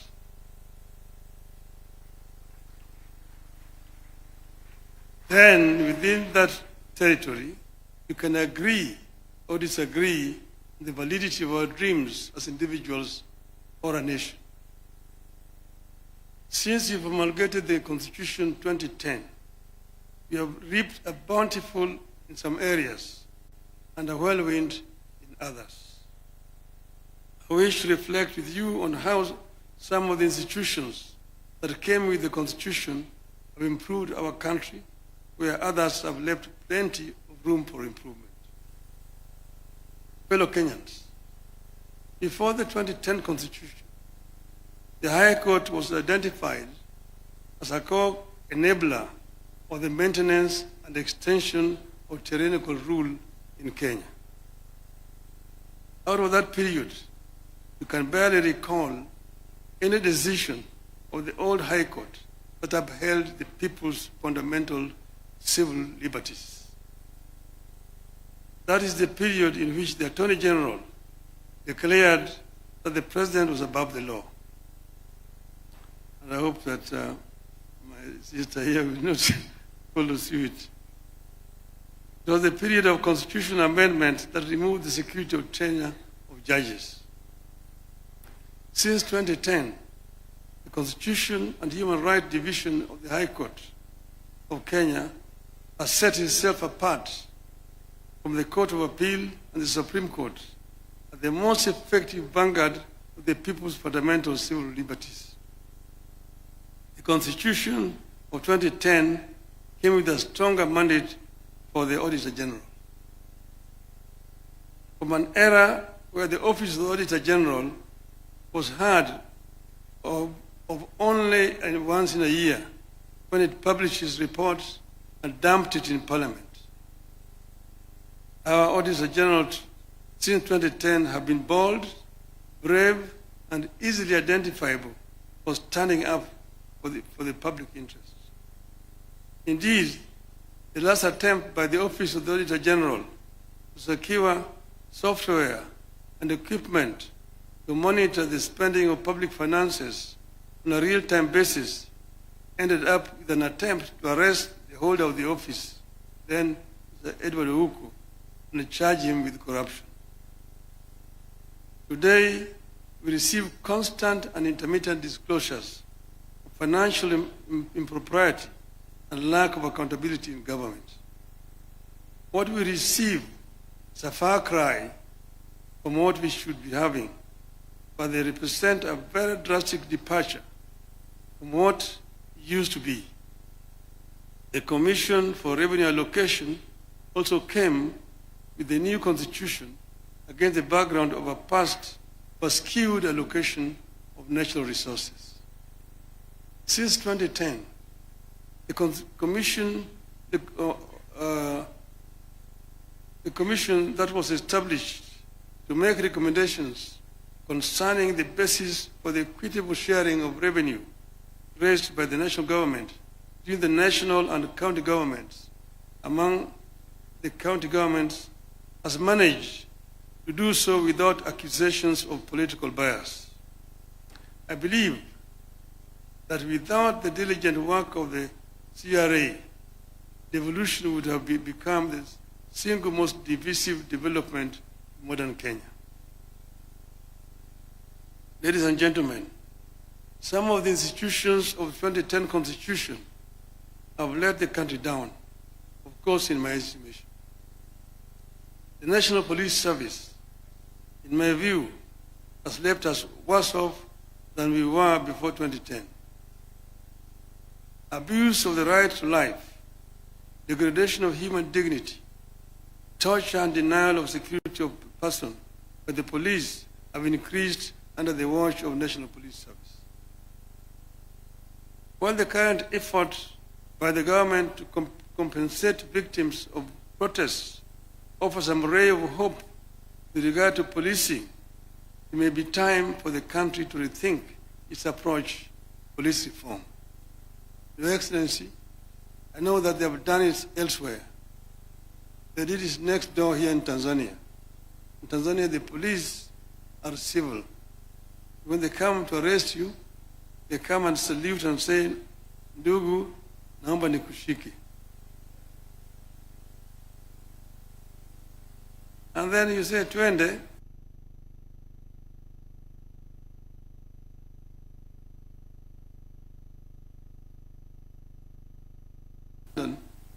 You go to the cop.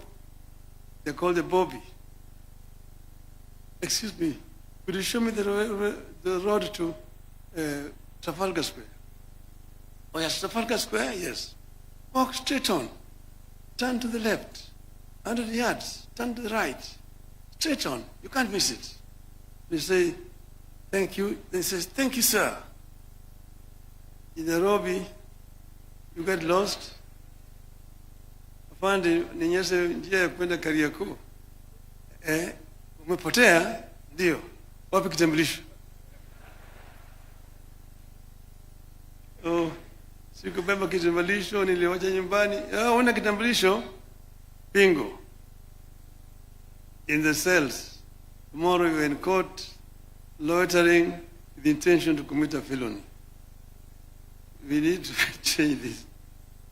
The Independent Electoral and Boundaries Commission equally stands out as an institution that has made no progress securing for Kenyans what they sought. The same issues that Kenyans faced in 1992 when it held its first multi-party elections still hound us. Let us hope that the new electoral commission that we put in place is going to make a difference. Confidence in the commission remains extremely low. Election officials and the processes remain some of the most distrusted and divisive in Kenya. Our elections are some of the most expensive in the world. that the cost of per ballot is much higher, 5 times it is in the United States. It never seems to matter how many times we turn over the commissioners or election technology. The doubts remain while the costs get higher. I want to hope that the latest version of IBC will tame the tide against the negativity and doubts that surround the institution. The Director of Public Prosecutions was also a new and exciting creation of the new Constitution. It has largely failed to deliver on the high expectations of Kenyans. Just 1 year before we promulgated the new Constitution, in 2009, Attorney General of Kenya was described by a special rapporteur of the United Nations as the embodiment in Kenya of the phenomenon of impunity. That description remains accurately descriptive of the Office of the Director of Public Prosecutions in Kenya today. However much some of the institutions that came with the new constitution have lived below expectations, as a nation, we are in a better place and more hopeful than we were before 2010. And as we work to perfect the areas in which the Constitution is struggling, we also need to take a fresh look at parts of the Constitution whose implementation have been problematic. For instance, Article 1 of the Constitution tells us that the people may exercise their sovereign power either directly or through their democratically elected representatives. Kenyans seem to know how to exercise sovereignty through their elected representatives. You know, you go to the ballot, you elect your MCA, elect your MP, your women rep, your senator, governor, your president. There is zero clarity, however, on how to exercise sovereignty directly to achieve desired results. How do 55 million people exercise direct sovereignty? That's a question for the lawyers. Secondly, I believe the time has come for the country to relook the whole issue of devolution. Kenya, in my view, is too tiny for 47 devolved units.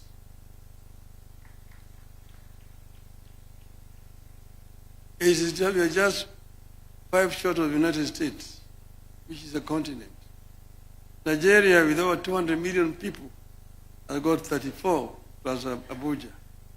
South Africa has got 9 provinces. I won't advocate for abolition of any county, but I believe we are ripe for a 3-tier system that has county, regional, and national governments.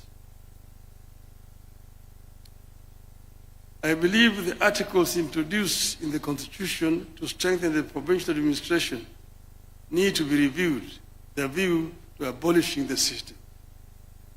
This was an issue at Bomas of Kenya, the provincial administration. And we said it was a relic of colonialism that has no place in independent Kenya, yet we seem to be reviving it. We equally need a review of all the laws that create national institutions and funds for functions better performed by county governments. We are not opposed to implementing projects at the constituency. But under this constitution, constituency is not a devolved unit. Devolution has 2 levels, national and county levels. It is not right for the national government to jump the county government and create another unit below the county government where you call it NG. It is not necessary. Work through the county government. The money that we are giving to the people to go and implement projects at the constituency, give it to the counties. The county be the ones implementing. And let Parliament do what is constitutionally mandated to do. Representation, legislation, and oversight. Because if you are yourself a contractor and you are a member of parliament, who is oversighting you? I've said this amendment that you brought to the parliament, bring it there, but let us take it to the people. Let us take it to a referendum and test if the people will accept it. Let us check if the people will accept that members of parliament can be oversighting and also implementing at the same time. Over this, there's no compromise. So, Your Excellency, I know that this particular stand is making me very unpopular, but I just don't care. I will stand my ground on this particular issue. With those many remarks, thank you very much. Happy Katiba Day.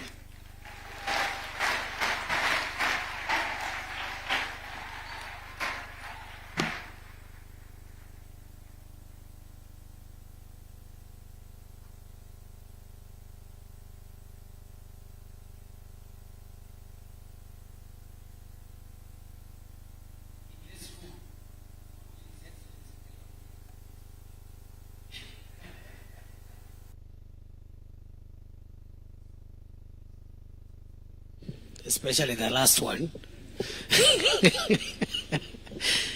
because he says he knows what the mood is like, but he really doesn't care. We've been here for a very long time. I request we stand up, stretch ourselves, as we invite His Excellency President William Ruto to come and address us as we crown off the first Katiba Day celebrations. Welcome, Mr. President.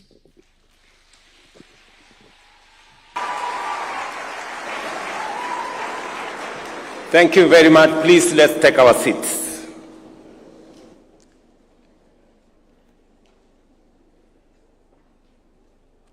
Your Excellencies, honorable members, ladies and gentlemen,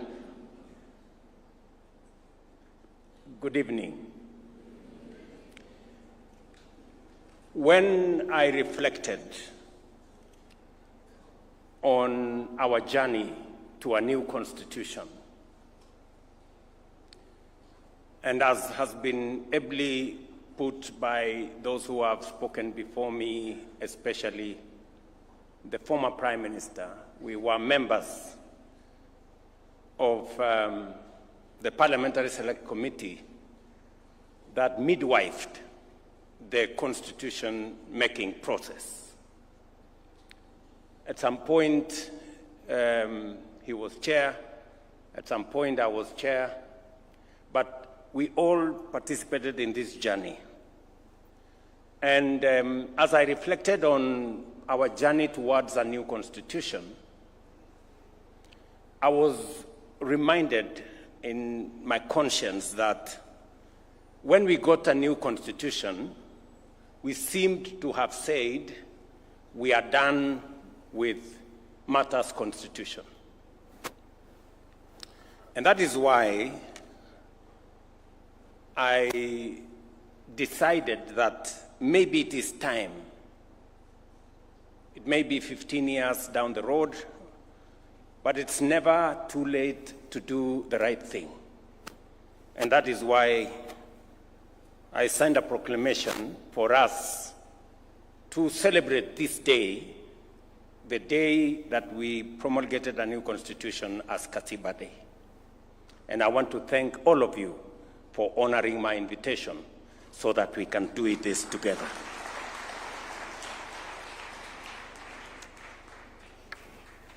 As I reflected on how this should be done, I also was informed by the journey. What we discussed during the constitution-making process is that we had too many holidays. That was actually one of the problems we had. And that is why there was an attempt by the new constitution to consolidate national holidays, that there were too many. And so it was the reason why I also thought, in the spirit of this constitution, we should not make this a national holiday where there is no work. And partly why I thought maybe we should have this occasion in the afternoon so that people can work in the morning. It was my thinking. But maybe we can refine that as we go forward. But the Constitution of Kenya 2010 was born out of people's deepest desire for justice, inclusivity, and dignity. We longed for a country where power belongs to the people, where no Kenyan is left behind, and where rights and freedoms are guaranteed for all. Today, on the 15th anniversary of the enactment of the Constitution, we celebrate Katiba Day to honor the covenant and to renew our fidelity to its vision. This Constitution is acclaimed across the world as one of the most progressive and transformative. It is our solemn duty to preserve it, protect it, and to ensure its full implementation. Ladies and gentlemen, our Constitution was born out of hard and painful lessons. The tragic events, for example, of 2007-2008 remind us how far our nation could descend when institutions fail, when resources are hoarded by a few, and when divisions are cynically exploited. From that moment of crisis, we made a solemn resolve: never again. Never again would Kenya be brought to the brink of collapse by impunity and injustice. For we knew that we, as a people, deserved better, and our country demanded better. Katiba 2010 became our national testimony, our solemn vow to build a free, democratic, inclusive, and united Kenya. Over the past 15 years, we have walked that journey. We have injected life into this great chapter. Fellow Kenyans, as stipulated in Article 174, devolution has come alive. It has fostered equity by distributing resources fairly and addressing historical imbalances. Many have been mentioned. Matters to do with health. Many counties, for the first time, had doctors in facilities. We've been told about the first cesarean session done in Mandera County for the first time under devolution. And many, many testimonies could follow. Since the birth of devolution 12 years ago, the national government has transferred a total of 4 trillion to counties. Today, every corner of Kenya has a functional county government, closer to the people than ever before. From my first day in office, I affirmed that devolution would not merely be a constitutional provision, but the crown jewel of our democratic governance. I pledged to accelerate the full transfer of all outstanding devolved functions as assigned in the 4th schedule of our Constitution, together with the requisite resources. This commitment was formalized during the 11th National and County Government Coordination Summit in Nairobi on the 16th of December 2024.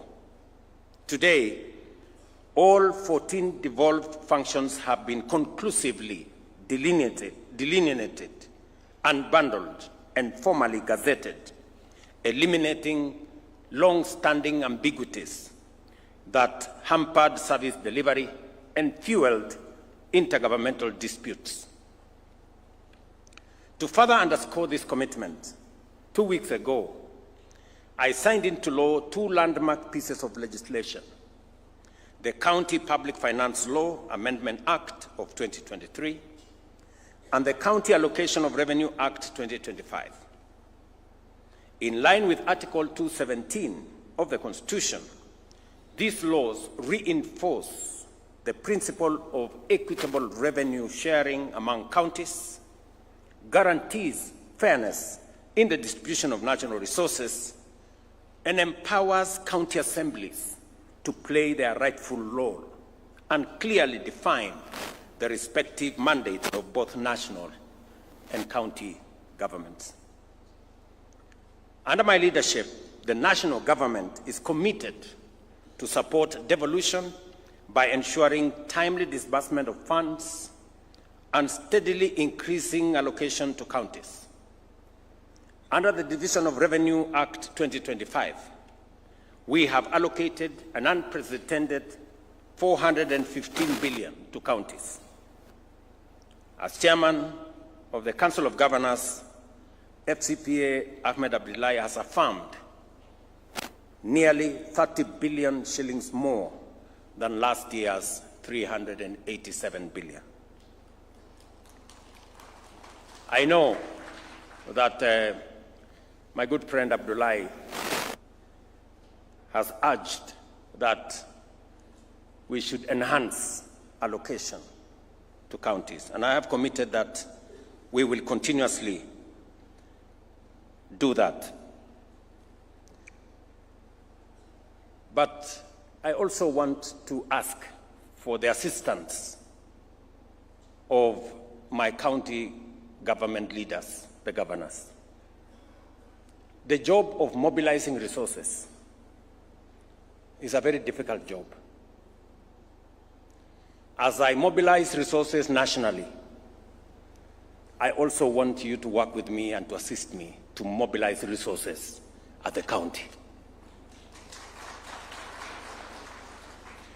Don't leave the business of mobilizing resources to me, because in the process of trying to mobilize resources so that I can transfer more to the counties, I have acquired names, including Sakayo, and you know it.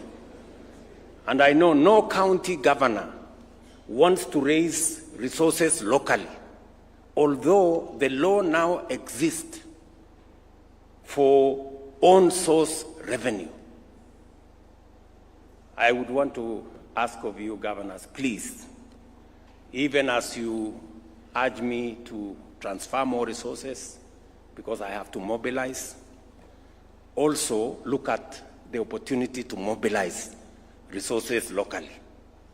Even if you are called Sakayo at the county, it will not make any difference. It is still okay. Ladies and gentlemen, the Bill of Rights, enshrined in Chapter 4 of the Constitution, is the heart of our democratic order. It guarantees every Kenyan fundamental freedoms and socio-economic rights, including the right to education, health, housing, food, water, and dignity, as set out in Article 43. Over the past 15 years, we have worked diligently to breathe life into these rights. And I say this in the full understanding that for citizens of our nation to be able to enjoy our democratic credentials, to be able to enjoy the rule of law and constitutionalism, there are rights guaranteed under Article 43, social and economic rights, that are fundamental to citizens enjoying other rights. A Sikh, ignorant, uneducated, homeless, hungry citizen is very difficult to enjoy democracy, human rights, rule of law, because their status is undermined. And therefore, it becomes fundamentally important for us to make sure these social and economic rights do not continue to be a privilege for those who can afford. They should be a right for every citizen, because that is what the Constitution says. And therefore, I want to ask all of us as leaders in the executive, in the legislature, in the judiciary, that as we exercise the authority that we've been given by the Constitution, let us keep the people, the rights of the people at the center, so that we do not undermine their right to housing. We do not undermine their right to health. We do not undermine their right to education. And that all our acts work in concert to facilitate the attainment of those rights by the people of Kenya. We have worked diligently to breathe, as I said, life into these rights. Free primary and day education has opened doors to opportunities for millions of children from every corner of our nation. We have successfully transitioned to the competence-based education and training system, making our education more relevant, practical, and aligned with the demands of the 21st century. Our student-centered funding model is expanding access for learners while securing the sustainability of our universities. By January next year, we will have recruited a record 100,000 new teachers in just 3 years, a significant achievement that has strengthened our education system and improved learning outcomes across the country. This is in addition to the construction of 23,000 classrooms that have been done in collaboration with our members of parliament using the NGCDF. Fellow Kenyans, our affordable housing program is delivering safe and decent homes to families across the country, affirming that shelter is not a privilege for a few, but a constitutional entitlement for every Kenyan. Today, over 160,000 housing units are under construction, each one providing not only a roof over a family's head, but also creating thousands of jobs for our young people, artisans, and professionals. As I committed, we will be handing over the next 5,000 units right here in Nairobi, as we do it in other counties this month. On universal health coverage, we are ensuring that illness no longer drives families into poverty, and that access to quality health care is upheld as a right of every citizen. Despite the inevitable challenges of transition, which are being systematically addressed, the progress is demonstrable and undeniable. As of today, 25.7 million Kenyans have registered with the Social Health Authority, a clear indication of confidence in this reform. Through SHA, we are delivering healthcare to millions of Kenyans in direct, practical, and impactful ways.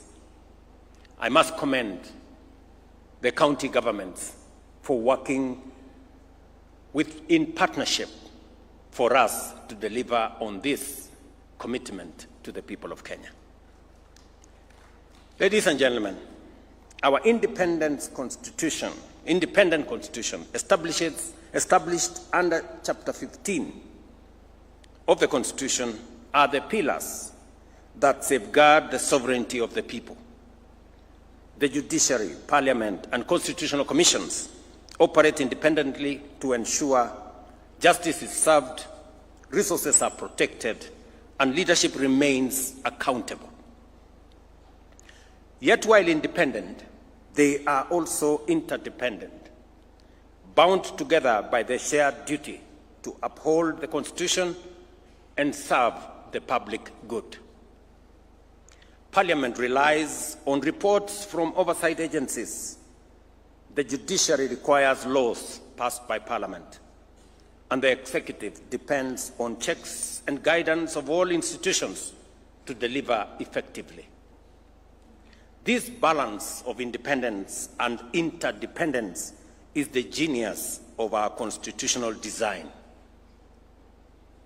No arm of government, no office, and no commission can claim supremacy because they are all answerable to the people.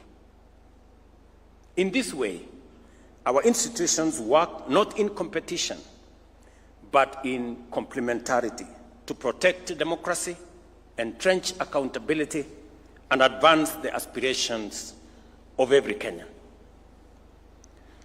Fellow patriots, our national values set out in Article 10 of the Constitution are not only a key pillar of our constitutional order, but also the very foundation of our stability as a nation.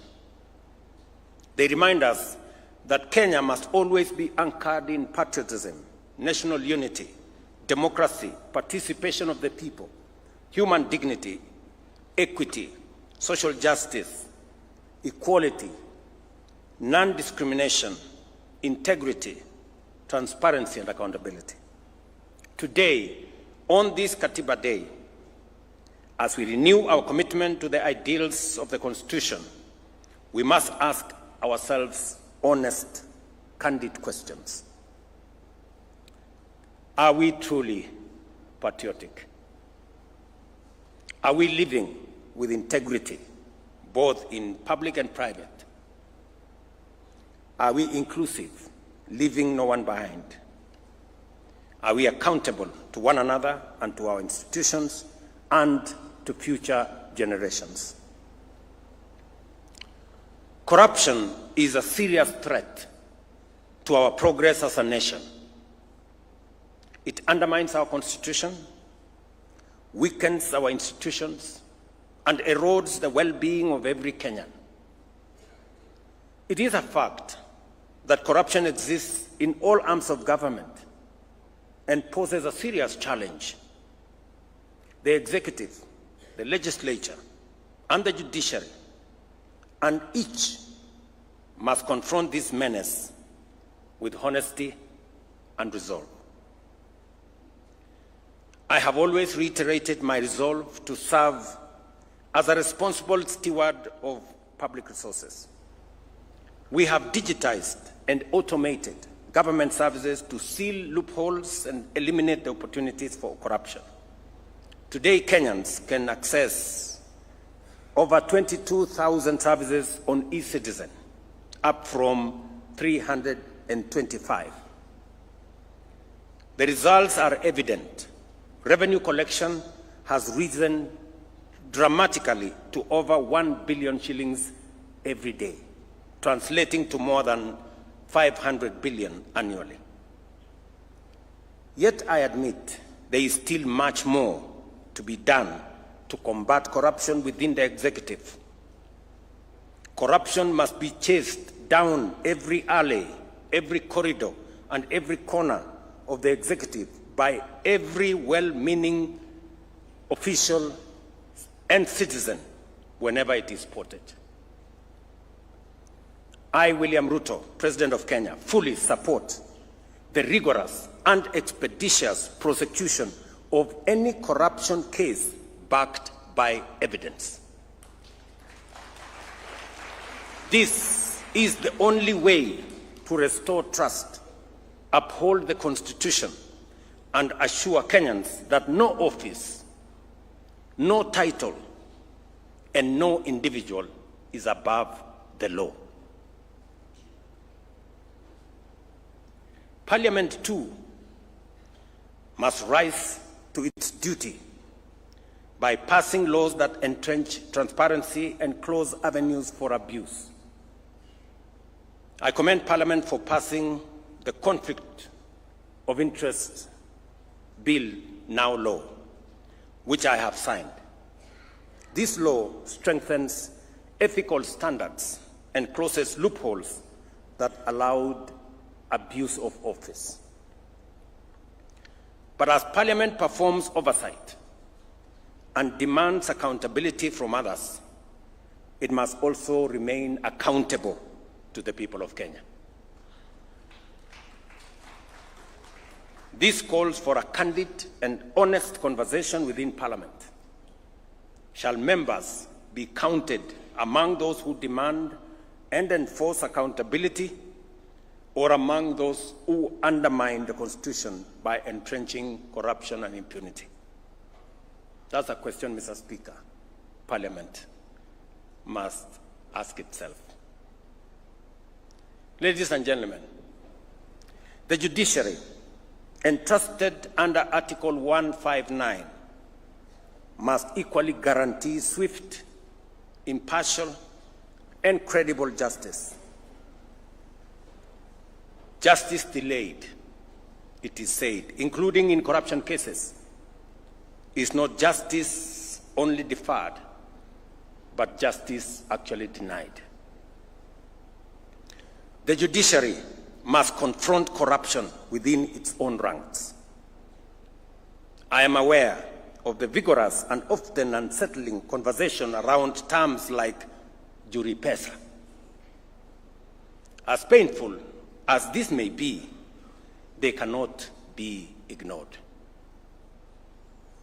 If the institution mandated to dispense justice is perceived as corrupt, it not only erodes confidence, but undermines the very Constitution it is sworn to protect. The judiciary must rise to its highest calling to cleanse itself, uphold its independence with integrity, and prove itself the true temple of justice for all Kenyans. My administration, at the request of the judiciary, has provided resources for the hiring of additional judicial officers, especially judges. So far, in 3 years, we have appointed and I have sworn in 47 judges. Another 50 are being recruited as we talk. That will make it 97 judges in 3 years. No other administration has provided such kind of human capital to support our judiciary.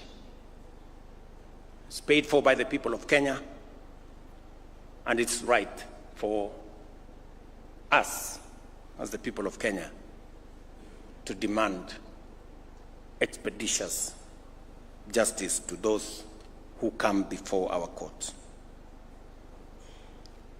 In summary, fellow citizens, our national values must not remain words on paper. They must be lived, practiced, and defended every day by every institution, by every leader, and by every citizen. As President, I solemnly reaffirm my oath to uphold, protect, and defend the Constitution of the Republic of Kenya. I call upon all arms of government, the executive, Parliament, and the judiciary, as well as our independent institutions and every citizen of our republic, to faithfully discharge their responsibilities in fidelity to the Constitution, knowing very well that all of us are citizens of this country. Every right we enjoy comes with obligations. And those of us who have the privilege to exercise authority we must know that authority comes with responsibility, and responsibility is accompanied by accountability. And therefore, we must act in the context of what the Constitution allows us to do. For it is not only through our shared commitment that we can secure justice, uphold democracy, guarantee the prosperity of our nation, and truly breathe life into our Constitution, but by doing it together, united as a nation. I am very happy that, though late, we have today started the journey to celebrate Katiba Day so that we can use this day to continue the robust conversation that Kenyans are used to. We have heard from the Right Honorable Raila Odinga the aspects that, in his view, require review. There are those who have other ideas. There are those who think that we have too many constitutional commissions. There are those who think we should change the formula on sharing of revenue. There are those who think, and we should, all of us, as we celebrate this Constitution, we must celebrate the good, reflect on what is deficient, and work together towards making our country better. With those many remarks, ladies and gentlemen, I thank you for your attention. Asante sana.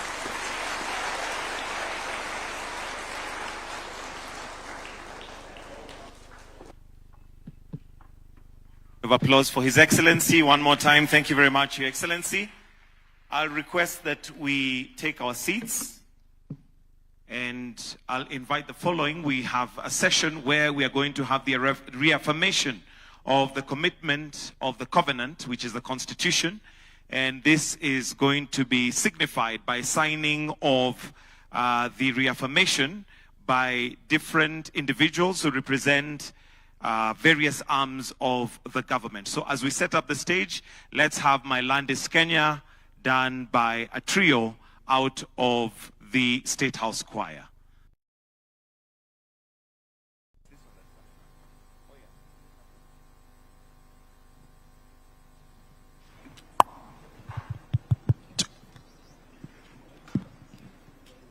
My Land is Kenya.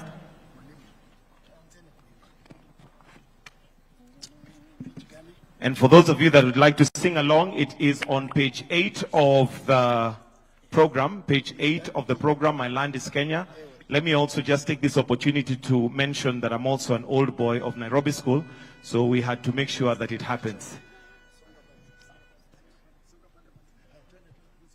You only got one mama, you only got one pa. You only got one life to live, no matter who you are. You can go the whole world over, every city has its dawn. But everybody living has one place where he was born, and mine is Kenya, so warm and wild and free. You will always stay with me here in my heart. My land is Kenya, right from the highlands to the sea. You will always stay with me here in my heart, here in my heart. You only got one childhood and the memories that spring. When you see your house, the tree you climbed, and all those precious things. When faces saw that I had, the images, the when it comes to us in the land of love, the land where I was born. And mine is Kenya, so warm and wild and free. You will always stay with me here in my heart.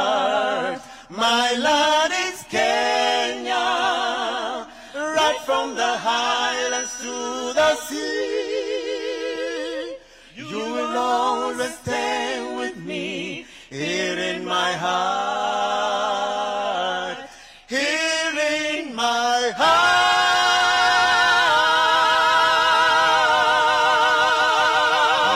Applause. My land is Kenya. And I can see flags that are being flown at the back there. Thank you very much. Keep them up, keep them up. Thank you. Thank you. Your Excellency, sir, will now progress to the signing of the reaffirmation of the commitment of the covenant. And allow me to invite the following, starting with the chairperson of the Constitutional Commissional Forum, followed by the chairperson of governors, the COG chair, the Chief Justice, Speaker of the National Assembly, His Excellency the Deputy President, and His Excellency the President. So kindly, if we may come to stage, that's the chairperson of the Constitutional Commissional Forum on behalf of the Constitutional Commissions. We have the chairperson of COG chair on behalf of devolved government, the Chief Justice on behalf of the Judiciary, the Speaker of the National Assembly on behalf of Parliament, and the Deputy President on behalf of the Executive, and His Excellency the President, who will begin the signing. So I'll request that we just be on the side here as we will witness as His Excellency will start. And allow me to invite a child who will also just witness. And these are children who are born in 2010. So they are exactly the age of the Constitution. So the first signature is by His Excellency the President. The next one will be by His Excellency the Deputy President.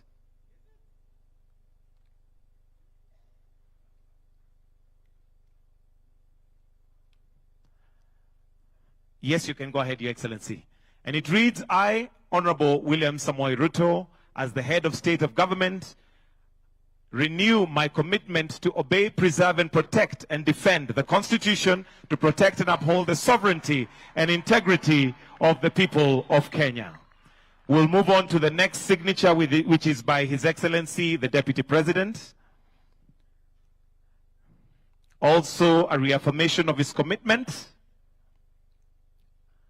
Professor Abraham Kithure Kindiki. Your signature ni fire, si fire. We also have the Speaker of the National Assembly who will sign.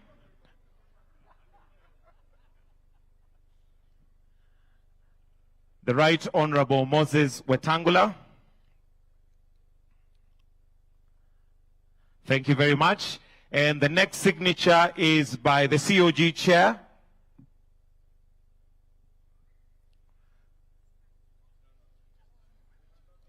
Sorry, Chief Justice, my apologies.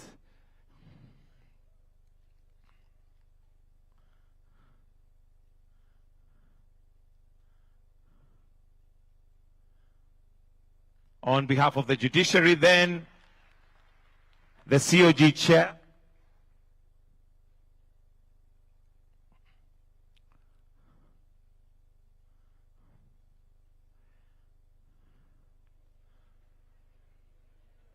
Your signature ni fire, si fire. And the final one to be signed by the Chairperson, Constitution Commissions Forum, Gerisom Otachi.